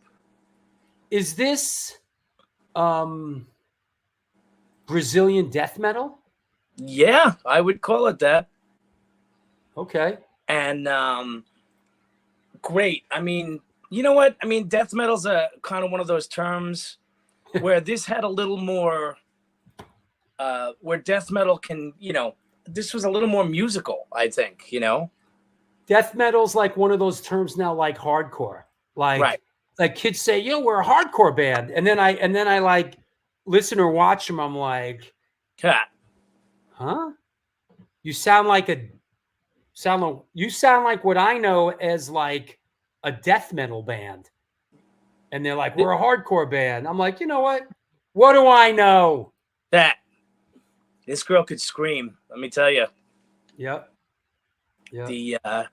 I like she had knives all around the mic stand. You sent that to me. Let me find it. Yeah, that must be a thrill to travel with. Right here. In the airport, yeah. Yeah, here you go. Yeah, how do you travel with something like this? How do you travel with this? Well, they look real. They kind of look real. Yeah. I mean, honestly, they're lucky nobody jumps on stage and grabs one, Yeah. But they were really good. They were the first of 4 bands yesterday, and it's over at Terminal 5, which is not necessarily my favorite place to see a show. That place sucks. But that place sucks. Terminal 5. That place sucks. That's like going to that's like, oh God, there's no mercy in that place. There's like, you just got to stand there the whole night. Just like, there's no place to relax or sit down. There's no mercy. You just got to fucking stand there. Well, yeah, if you go up to the balcony, I mean, you could lean, I guess. Could you get up to the balcony? Did they let people up on the balcony? No, I think you had to pay more. Yeah, right. Exactly. But, that's some bullshit. That's some bullshit they do now. It's like, oh, you want to go to the balcony and sit down? That's an upgrade. Like, yeah. My biggest problem with the places like that need to work on their lights better, the stage lights. But this, you want something? Let me tell you something about places like that. They don't give a shit. How's that sound? They don't give a shit. They don't care. Buy more drinks at the bar. They here you go. This is one of the opening bands, right? Yes. I was gonna say, followed by a band called Harm's Way. Right. Great. This is a little more straight up hardcore. This guy is a beast. Let me tell you. He was a commanding presence on the stage, and really, really good. And then, of course, legendary band by a lot of people's station is a band called Carcass, which I know Ray Hogan was in the house to see last night. And shout out to Ray Hogan, of course. And they were I don't know, like it was just me, but like the bass sound they had was like rumbling my guts. Like it was just super loud. And This is Carcass, right? that's Carcass. Yes. Does the bass player sing for Carcass? Yes. Why did I always think Carcass had a separate singer? I did not realize that. No. That's him. I must say I have never seen Carcass. Now this is like the 4th or 5th time I've seen them over the years, and Yeah. they sounded really good. And of course, you know, the show is headlined celebrating 30 years of Hatebreed, which, you know, our friends, and they just crushed the place like always. And it was a short set. It was like an hour-long set because of the 4 bands and because of the hard curfew. Does Hatebreed do the beach ball thing now? That if you can see how big, that's a giant ball that's the ball of death. And it was great. Is that right? All Carcass's lyrics come from medical textbooks. Is that right? I believe so. I believe they are very. I know they had the one album, Heartwork, which is my favorite of theirs, and I know they were pretty intricate like that. But yeah, Hatebreed was great, and I have never seen Carcass. Maybe no, Carcass is good. They would. Maybe I should move. It's a really diverse bill, you know. Yeah. And maybe I should move Carcass onto my bucket list. But Hatebreed was. There you go. There they are. Some of the best people that always kill it. And great. I mean, I'm happy, always happy for Jamie, man. He's a guy. Like I say, he's a guy that just loved music and just followed his passion, and you know, really stuck with it. And well, just a true supporter of all the heavy genres, you know, really. Yeah. Look at that. Yep. That's a fun one. Yeah. The it really like, there's a handful of bands out there that I will see, like, you know, in a snowstorm, you know, and it's 7 hours away, and they're one of them for sure. So, and it was really a great. Of course, it rained all day, but it was great. It was a great night, and this is 30 years for them now. I guess. I gotta, you know, Mark Tulch, I guess you're a little late to the party, but Mark Tulch up in Canada just sent me this picture. You got to see this picture. He said, DOA and incendiary device. Check this out. Oh, you knuckleheads. Yeah. There you go. DOA and incendiary device. Mark Tulch rock nice shirt. You know. That's awesome. Yep. That's great. So Mark mentioned October 12th. So Mark, you're coming down to New York for this October 12th? No, October 12th. We're doing this in upstate New York. Is this what you're talking? Are you coming to this? Because so anyway, October 12th, ID is playing up at Queen's Pins with a couple of our friends. It's a what do you call it? Bowling alley. Well, it's a bowling alley, but it's not the bowling alley. They have I think a place that's connected to it, but it's a donation. It's a food drive, a clothing and food drive. So that are you coming? Is that what you're talking about? Oh, you'll be at that. That's awesome. Larry Kelly will be at that. Oh, okay, good. The guy, and then the next, and then Joe Frank. There he is. This is Joe Frank who put this show together. He plays in Prize Fighter. We, of course, in ID are very excited because it's very rare that we play outside of the New York system, the New York City Metropolitan Transit Authority. Just, you know, it's just big stretch for us. So we're looking forward to playing a righteous show like this. And then, of course, the very next day, we will be back in New York City where we belong at Berlin, the next free all ages Back to the New York Hardcore Roots Series show will not be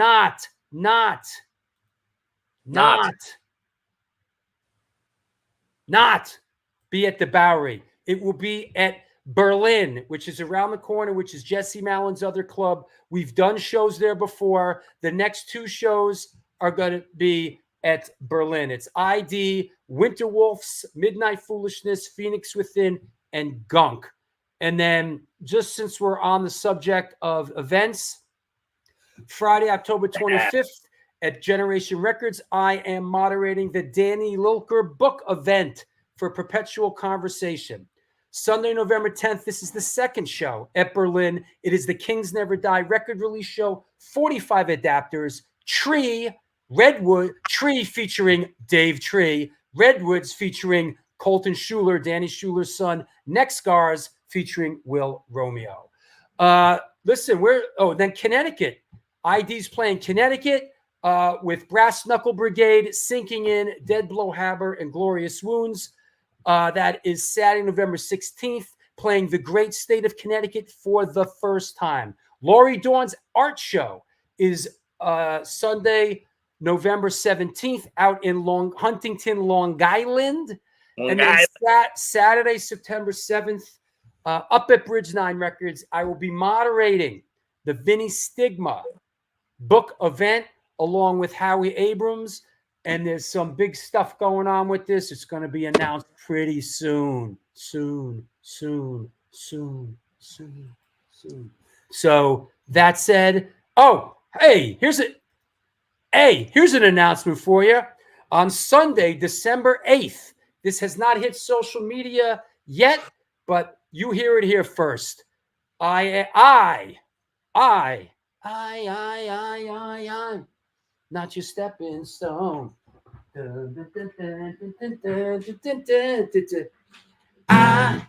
I'm not your stepping stone.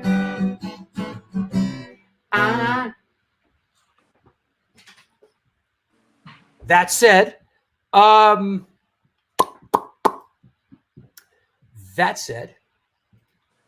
I am not your stepping stone, but hold on. What did I just do? Hold on. Start again. Here you go. There you go. I am. Tune that guitar. I know, right? I will. I am moderating. This just in. I am moderating the Roger Moret book event with Time, the Roger Moret Archives, Sunday, December 8th at Generation Records. This is going down. It's going to hit social media tomorrow. Put it on your calendar. Sunday, December 8th. It is the day after we are up in Boston. Then this is happening. Then, of course, the Holiday Slamboree, Sunday, December 22nd. Non-residents, My War. Members of Butterbrain, Neck Scars, Incendiary Device of the Car Bomb Parade, playing selections from the American Hardcore Songbook with guest vocalists. We just did our first rehearsal the other day. It's going to be great with Fire is Murder, Shoot to 5, and the Serial Poets. The Serial Poets. There he is.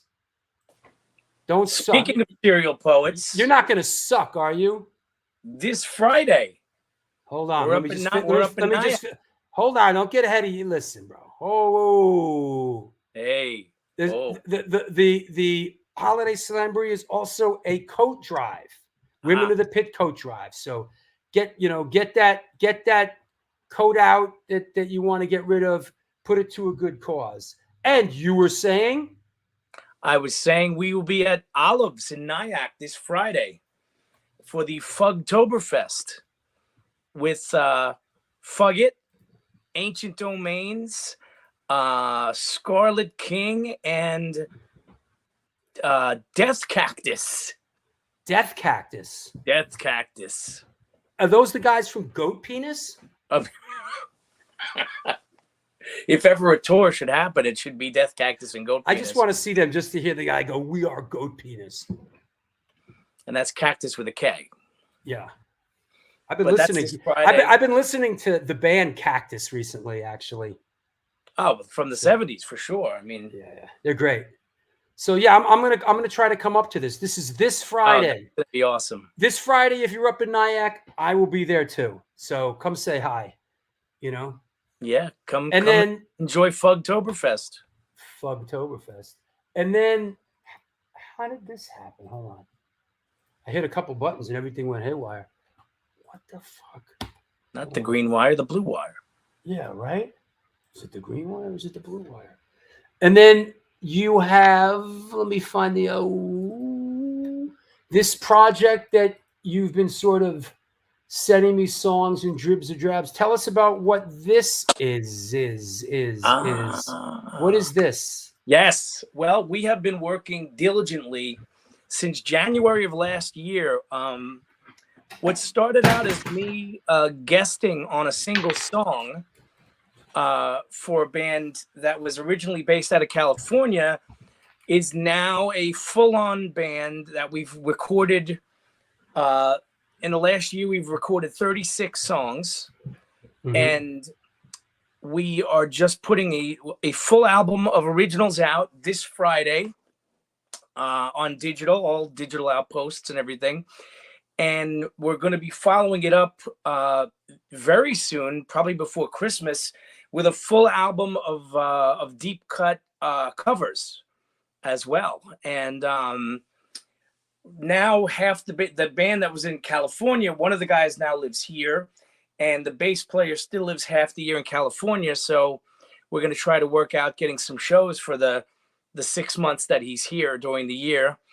And really, really, truly old school punk rock. In fact, our drummer is a guy named Tiny who has he played in TSOL, he played in the Damned, he played in the Dickies.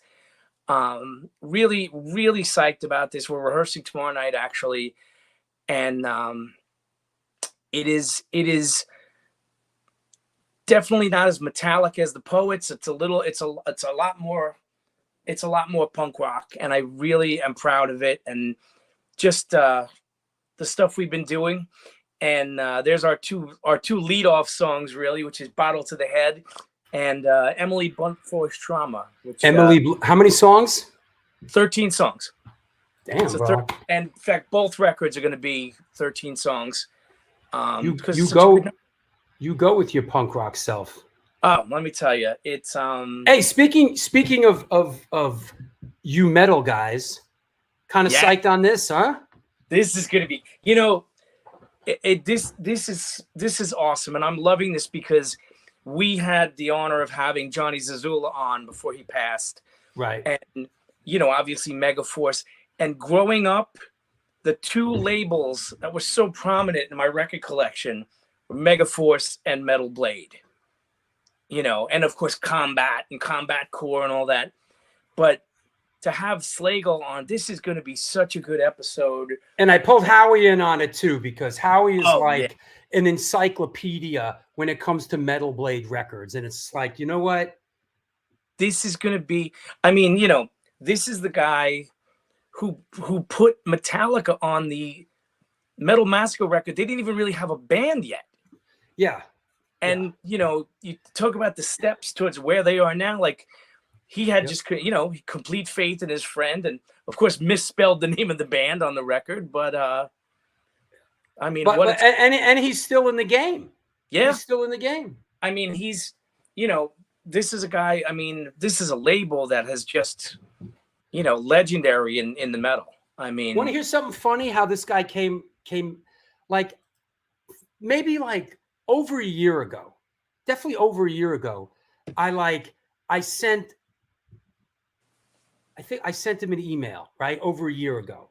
And on some platform, I sent him an email, right? I thought, you know what? Brian Slagle would be cool to have on the show. So I sent him an email, right? And then I don't know what it was. Let's say a week ago, I get an email and it's from his assistant saying, Brian would love to do the show. And I'm like, did I just ask him to do the show? I'm thinking I didn't ask it. Then I looked at the email thread. I asked the guy a year ago. And now I guess what happened was we just had somebody on the show that came across his radar screen, and he saw the show, and that got him. That somehow jarred. Who did we just had? Somebody was just on the show, and that hey, you know, Astoria Lou, Brian's a huge hockey fan. You know where we fell short today? Joey Shithead's a huge hockey fan. We didn't ask Joey Shithead one hockey question today, and he's a huge hockey fan. Huge hockey fan. Well, it's Canada, for God's sake. Did you know that the Goo Goo Dolls were on Metal Blade? That's right. That's correct. Yep. And Do you know that hockey is the only sport that I watch anymore? It's the only sport. That's the only sport I care about. I do like MMA too, but hockey is really it. So Hey, speaking of which, and we're really freestyling it here, but did anybody out there see the Vince McMahon like mini doc thing that's on Netflix? I'm watching it now and I'm rather enjoying it. I do not know the ins and outs and all the idiosyncrasies and the history of WWF. You know, I remember the early, you know, I remember Vince McMahon Sr. and early WWF. And, you know, when I was growing up, Bruno Sammartino and Chief Jay Strongbow and Ivan Putski, you know, but I didn't know about all this other. I didn't, you know, so I'm watching this and it's very educational, informative. And it's one-sided. It's a little bit of a, but I really learned a lot. I didn't know about like how all this, you know, ECW, Raw. I didn't really know what all, you know. So I recommend it. You know. You know, it's funny because the last time I paid attention to pro wrestling, Bob Backlund was the champ. Well, they talk about Bob Backlund. You know who Bob Backlund lost the title to? No. So, anybody out there know who Bob Backlund lost the title to? We'll see. Big moment. It's like big 1980 moment. Or something. Yeah, 80. big moment in history. Yeah, that's right. Billy Pilgrim got it. Let me see if anybody else, if he's the only one that's on it. Oh, yeah. No, Billy, you're wrong. Billy, you're wrong. It wasn't Hulk Hogan. No, it was the Iron Sheik. Oh. No, because they wanted to get the belt to Hogan. But they couldn't go from like a good guy to a good guy. So they gave it to the Iron Sheik, and then Hogan beat the Sheik. Ah, right. Yeah. Didn't he just recently pass away, the Iron Sheik? Yo, Iron Sheik had the best Instagram page ever. That shit was hilarious. He used to always be at the Chillers. He was cool. Nikolai Volkov. Yeah, that's right. I mean, me and Astoria Lou and Alago, we always go to the Chiller thing, and they always have a couple of wrestlers there. It's always they got like Greg the Hammer Valentine, and they always got Brutus Beefcake. Yeah, they got the same guys there all the time. Yeah, Bruno Sammartino, man, that was me when I was growing up. It was Bruno Sammartino, Stan Stasiak. You know the heart. He had. You know what Stan Stasiak had? And I used to do this to my little brother. Stan Stasiak had the heart punch. He'd take your arm and put it like this, and then punch you in the heart. I used to do that to my little brother. I'd be like, the heart punch, bam! Like the heart punch. It's fucked up. Of course, George the Animal Steel was everybody's favorite. George Steele, that's right. He was the best. That guy. I remember Kamala. Okay, for those wrestling fans out there, put in the chat room favorite wrestler, preferably old school. You know. So there you go, Junkyard Dog. No, Alago's not into well, he's kind of, but we go to this thing called the Chiller Theater Convention, which has a lot of old actors and actresses and musicians. We kind of go up there, me, Alago, and Astoria Lou, and hopefully this year we'll drag Rochelle with us. We go and walk around and bug out. There's always me and Alago did it when the film came out. Ox Baker, a good one, Radar. Ox Baker was in a couple of films. Yeah, Vinny Stigma's my favorite wrestler. Good one. That's right. Hey, Jamie SSD, are you still watching the show? Brutus the Beefcake, Barber. Yeah. Roddy Piper. Yep. Blackjack Mulligan. Wow, going deep. The $1 million man, Ted DiBiase. All right. Kendo. I don't know Kendo. I'm not sure. Jesse Ventura. Is that Jesse Ventura? Mr. Fuji and Mr. Sato. Hulk Hogan. Superfly Snuka. Boy, they talk about some stuff on this show too, like on this thing. I mean, someone told me, Mike Groves from Cropsey told me it sucks, don't watch it, nothing we don't already know, yeah. He's a wrestling fanatic. So for him, it's like, but for me, I didn't know this stuff, Terry Funk. The Funk Brothers, yep. Yo, what was Stan Hansen's move? Anybody remember what Stan Hansen's move was? Yo, Ric Flair. Anybody see that Ric Flair doc? That was good. Woo! About the British Bulldogs. Yeah. Yep. Anybody? What was Stan Hansen's signature move? That said. Woo! The Freebirds. I don't know them. Oh, yeah, I remember the Freebirds. Pedro Morales. Astoria Lou going deep. In fact, you know what? Yo, Chief J Strongbow, that was my jam when I was coming up. It was Chief J Strongbow and Billy White Wolf. Those were the tag team guys. Chief J Strongbow was like the guy that was on F Troop. I think the guy on F Troop who played the Indian chief, he was like some Jewish character actor. I think Chief J Strongbow's name is probably like Jaime Mendelstein, and he was just like, I'm going to be, my thing is I'm going to be, Dusty Rhodes. Good one. Yeah. Yeah, Stan Hansen had the lariat. He'd fucking yoke you with the lariat. That's a show that you don't see much anymore. I think they try to act like it never existed. F Troop. Anybody remember F Troop? That's where Jamie Farr came from. No, Jamie Farr was Jamie Farr. He was. He was one of the Indians. He was one of the Indians, right? F Troop was like the most racist thing you've ever seen. It's like a bunch of Jewish character actors playing Indians, and they're like, "It is balloon." It was like, jeez. Yep.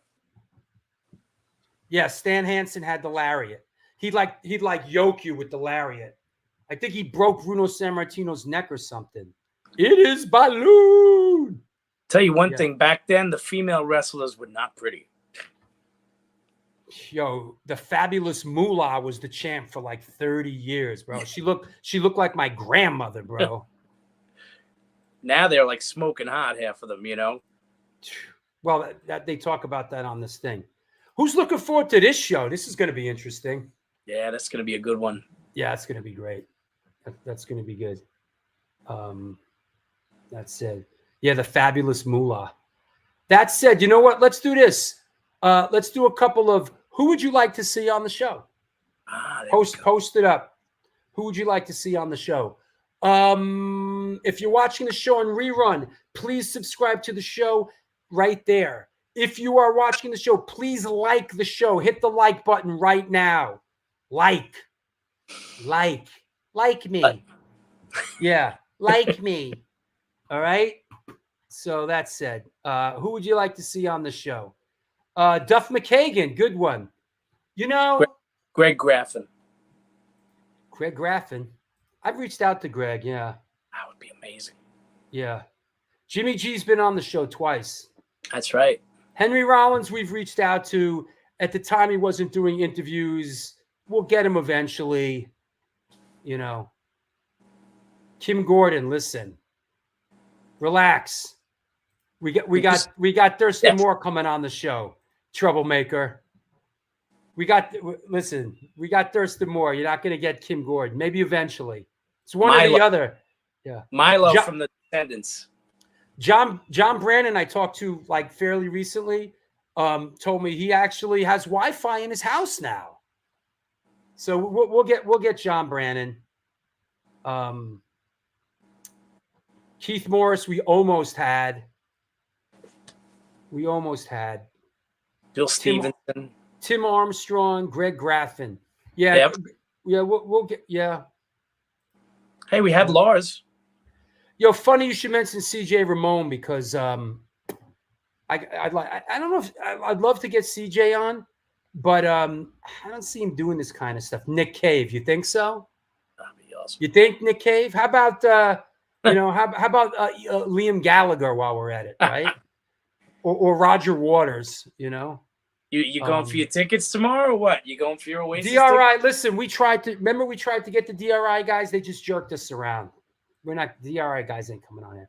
I don't think the Oasis tickets are going on sale tomorrow. I think they're announcing. Yeah, I what think it's they're gonna going to be. announce the dates. Yeah. Dude from 25 to Life. Actually, Rick Healy from 25 to Life watches the show, chimes in on the chat room, and seems to be on the proper medication these days. I mean, I'd like to have him on the show, but he's created a wide swath of destruction in his wake, and there's probably a couple people that wouldn't appreciate me bringing him on the show.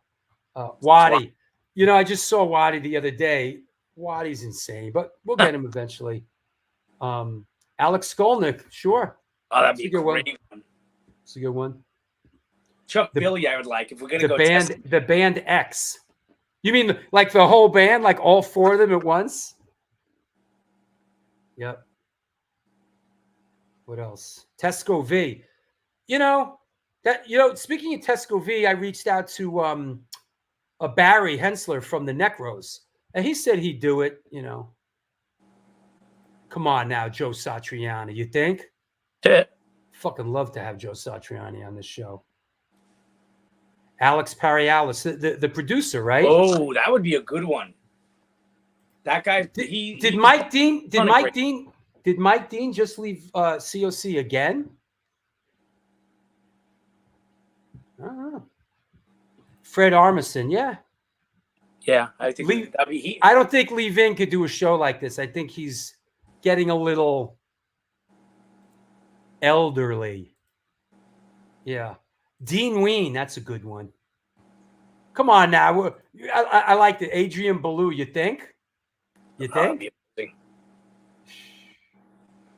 Steve Vai, bro, I wish. You know, boy, would I like to talk to Steve Vai about his time playing with Frank Zappa and that flexible record he did. I'd love to talk. Another movie show. Thank you, Lori, for breaking it up. Another movie show. Speaking of Adrian Ballou, he did. Did that happen? He did the Bowie stuff with our friend from Fishbone not too long ago.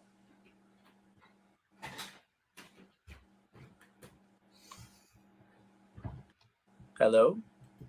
Yeah. Sorry. You want to know what I just did?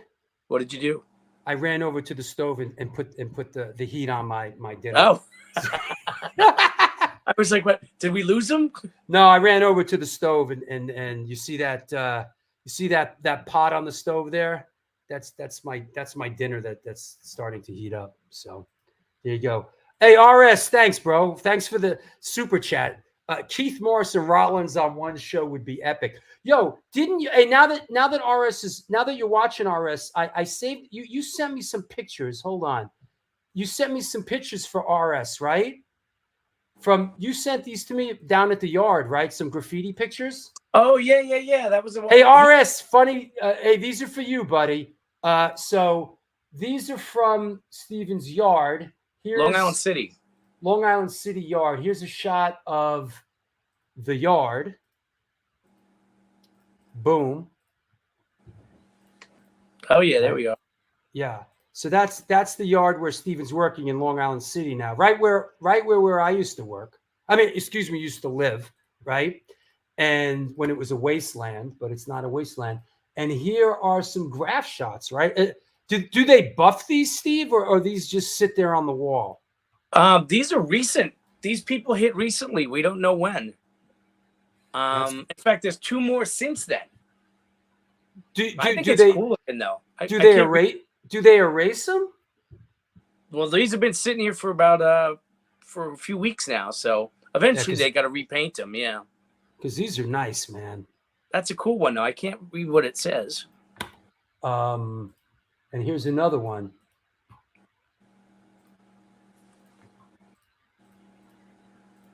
Here's another one. Boom. Wow, these are beautiful. Yeah, they really they do nice work. Yeah. Of course, I don't know how they got in the yard, but they did. Well, they got in the yard and they didn't hit any trains. They hit the wall, right? Yeah, they hit the wall, which is nice. Although, if they hit the trains, we would get overtime to clean them. Do people hit the trains at all? Not in Long Island City, but in the city they do, and in Queens they do. Right. Speaking of the wasteland, what's that shirt you're wearing? Oh, I found this in a bin because I went recently, and I recommend this to any. You know what? I didn't. Wow, I'm the superstitious type. I have to read these off. You know what? Hold on a second. Let me do this before this thing. You have been watching the New York Hardcore Chronicles live, and we are sponsored by New York Hardcore Comics, The Organic Grill, the Texas Silver Rush, DTFM Vinyl Distro, Generation Records, Mad Vintage, and 126 Hardcore Clothing. They're a streetwear brand for restless individuals who don't compromise. They're about being positive, spontaneous, and true to yourself. For years, they experimented with several printing methods and materials and collaborated with a large number of designers and illustrators, always giving room for fresh perspectives while retaining the hardcore attitude. Get in touch with them and ramp up your game at www.126clothing.com. Come on now, Joe Romini, the Texas Silver Rush. They're a jewelry design store. They're a jewelry design firm and boutique store located in the birthplace of Texas country music scene in Fredericksburg, Texas. They specialize in working with musicians in all music genres to design and create unique one-off pieces, as well as to style them for stage, album covers, promo photos, and social media exposure. Their client list includes Rock and Roll Hall of Famers Greg Rollet, Ringo Starr, and of course, Agnostic Front. Information and online sales are being taken at their Facebook and Instagram pages, and of course, www.texassilverrush.com. Last but not least, Mad Vintage buys, sells, collects band shirts, primarily hardcore. The DIY operation was started and is operated by a hardcore kid who just loves collecting and eventually got into vintage clothing, specifically. It's getting late, kids. Specifically, the realm of vintage band shirts. They are always looking to buy out collections to either keep, sell, or trade. New shirts added daily at www.madvintage.com and posted on Instagram. Dig deep into that closet of Chazarai and reach out to them. All right. Get off your phone there, Skipper. What I wanted to tell you was this Mad Vintage, I sent them a bunch. So Mad Vintage, I dug out. I have like 5 boxes of fucking t-shirts, right? T-shirts, right? People give me t-shirts. I throw them in a box. They go into storage, right? So I decided I'm going to dig out some of the old shirts and I'm going to sell them to Mad Vintage. So I dig out like, I don't know, 6 or 7, 8 shirts. Some shirts, like some oldies that I actually bought, like a Stevie Ray Vaughan shirt that I had from New Year's Eve, 89-90 at the Ritz, a Keith Richards in the Expensive Winos who played the Beacon in the 90s, that Wu-Tang shirt that I wear, and some hardcore shirts. And I don't want to divulge specific numbers, but he gave me a nice chunk of change, a couple hundred bucks for him. But while I was in the one of the boxes, I came across this shirt and I was like, you know what? This one's got to make a comeback. It is the Lord Humongous, the Ayatollah of Rock and Rolla. Nobody gets out alive shirt. It is my Lord Humongous shirt. Classic. And I was like, damn. You know, and I bought this at a comic convention like 20 years ago. And I was like, it was really unique. You know, sometimes at these comic conventions or whatever, you know, somebody like obviously, you know, made up a couple of, you know, maybe one and done, you know, probably. Yep. And I was like, that's dope. I got to get that. So I came across it, you know. Courtney Love. I'd love to have Courtney Love on the show. Yeah. Does anybody know who Courtney Love's father was?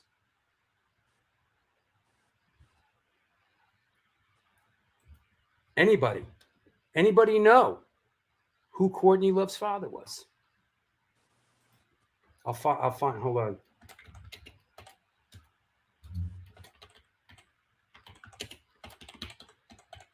See if anybody can. Here it is. See if anybody gets that. It's a good one. This is. Yeah. Let's see if anybody knows this one.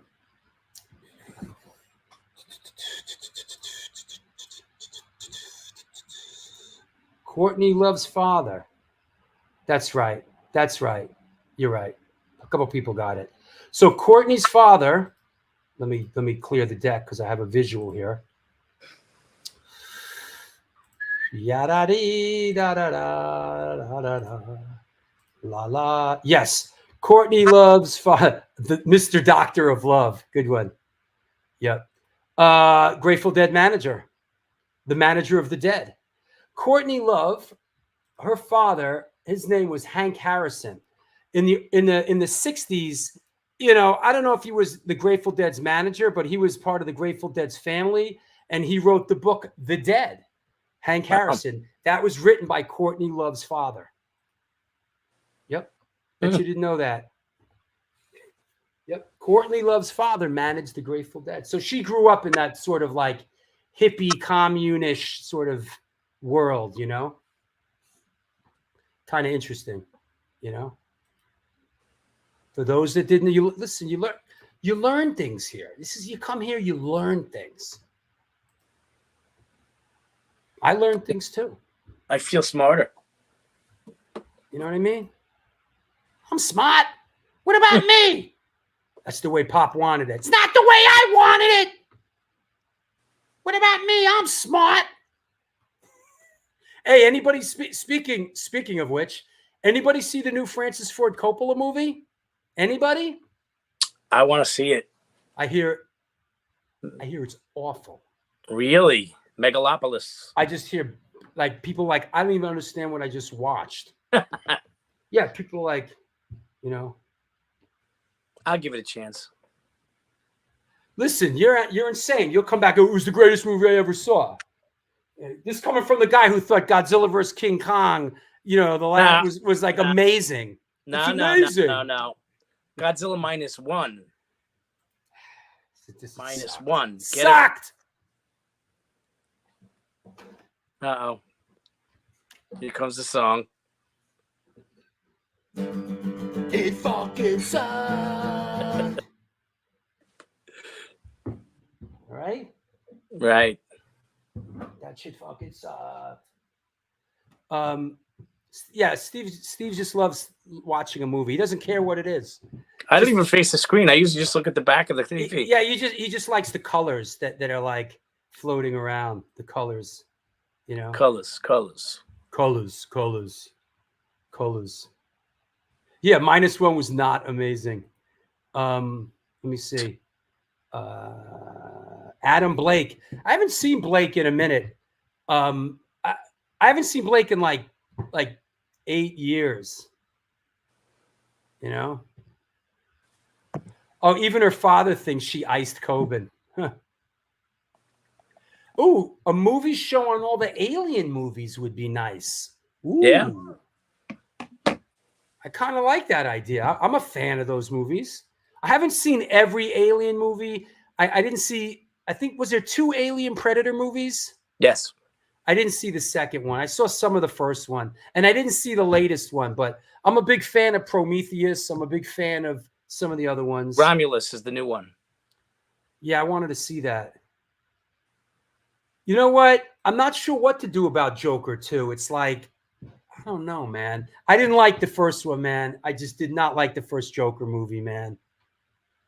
Come on now, Pat Baldwin. Yeah, Stuart Copeland, you think? Yeah, let's get Stuart Copeland.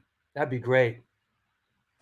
Yeah, Oppenheimer, I didn't like either. I didn't like Oppenheimer either. You know?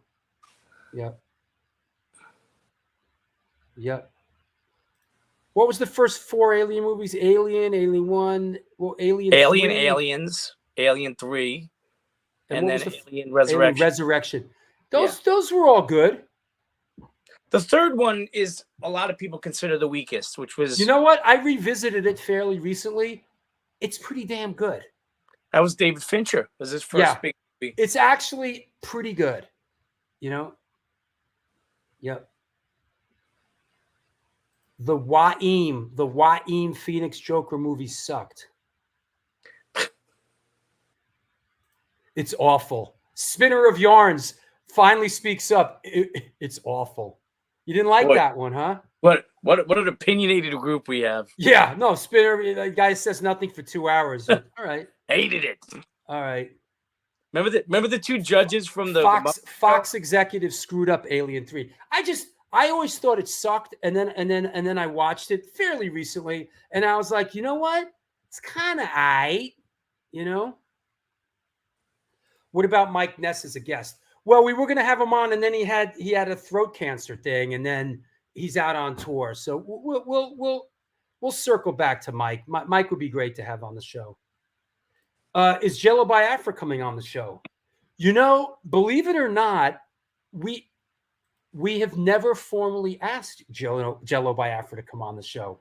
We've never asked him. So we'll see. I'm sorry, Billy, but who is Carl Agal? Who is that? That you keep asking? Who's Carl Agal? Agal? I don't know. That said, COC. Okay. Is he the guitar player in COC in Corrosion? Or is he the guy that sang for a minute? Oh yeah, here we go. Hilly Crystal's kid again, so you can essentially save your voice. Listen, you want to hear something funny? You want to hear something funny about the Hilly Crystal Dana Crystal show? This is funny. I was at an event recently, and there was some Hell's Angels there, and a couple of the guys I know, just on a hello, how you doing basis. One of the guys used to have a repair shop in Queens, New York, that used to fix my Harley Davidson. But the one guy who I know who bartends and works at Jesse's Clubs now and then, I saw him. I said hi. He told me he told me that he watched the show with Hilly Crystal's son and said it was fucking incredible. It was hilarious. They loved it. So that was interesting. Yeah. Your mother. Will your mother be a guest on the show? Dana's sister would be interesting. Yeah, she I don't know, man. You know. Dave Dichter we've had on the show. Oh, hey, Dana Crystal, Jello, and for a panel interview show. That's a good one. Yep. Zach. Yeah, I'd love to get Zach on the show. That'd be good. Yeah. Yeah, I like Jello. I always did. We'll get him on. We'll get Jello one of these days. Yep. So the guy you were asking me, a Blind album singer. So he sang on the COC Blind album. Okay, so he's the dude that came and sang, and then what played on a record or two and then split. Okay. Yeah, Henry Rollins, bro. We asked Henry Rollins. He just doesn't do shows like this right now. Maybe, you know. Oh, Spinner of Yarns is back. I'm listening whilst doing my orders. Well, good. Listen, I'm happy. I appreciate you you tuning in at all. All right, Steven, I see you got to go. You know. Anybody you want to thank? Anybody you want to shout out? You know what? I want to shout out Elisa from Women of the Pit. She's going through some issues. She took a tumble. Yep. And she's hurting right now. So I want to send some good wishes her way. And I think she broke her wrist really badly. Damn, man, I know. So she's the life of the party too. That's a bummer. Yeah, she's always fun, always a blast. So I'll see you up at Olives in 118 Main Street in lovely Nyack, New York, this Friday, October 4th. Let me know what time you're going on, bro. Absolutely. Absolutely. Listen, the show starts at 8.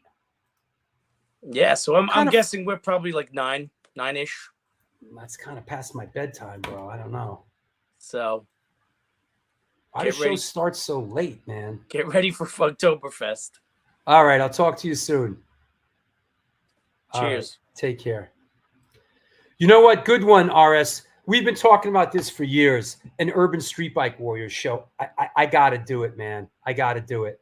I saw Ronnie Reality the other day. I posted it on Instagram.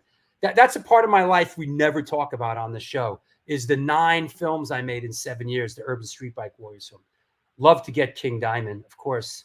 PMA for Lou Kohler. Absolutely, man. How about Craig? How about, do you know that Craig Satari from Sick of It All has been out on the road playing bass with Marky Ramone? Who knew? Who knew? That's pretty cool. Yeah, I talked to him the other day. He says that, you know, yeah, Charlie Harper at 80. Yeah, that'd be a good one. Yep. Do you pay guests? I assume that's, do you pay guests? We haven't paid guests, but you know what? There's certain guests I would pay. I'd go out of pocket to pay a couple people if it meant getting them on. You know who I paid to get on? Arthur Googie, who was an Antidote with me and who played in the Misfits, who's never done an interview, is not on social media. I'd give Arthur Googie a couple $100 to pay him to do an interview with him, if I could find the guy.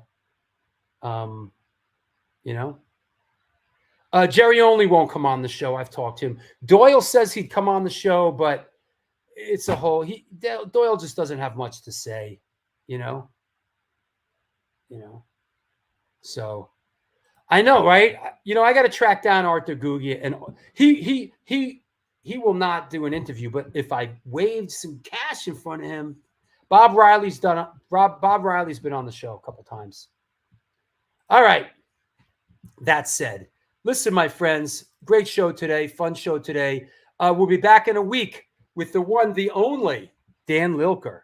So yeah, James Ismeen's been on twice. We did a show with him, and then we had Fury of 5 on. So there you go. No, never had Tim Williams on. And I see that they're doing that Lou thing.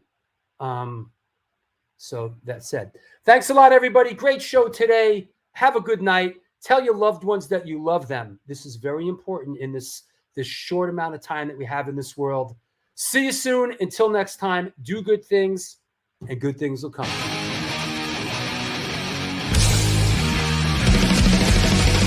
Conditioned by indoctrination, conditioned by society. You're a victim of the digital age, a 21st century casualty. Open your eyes, you're losing control. Open your eyes, put down the phone.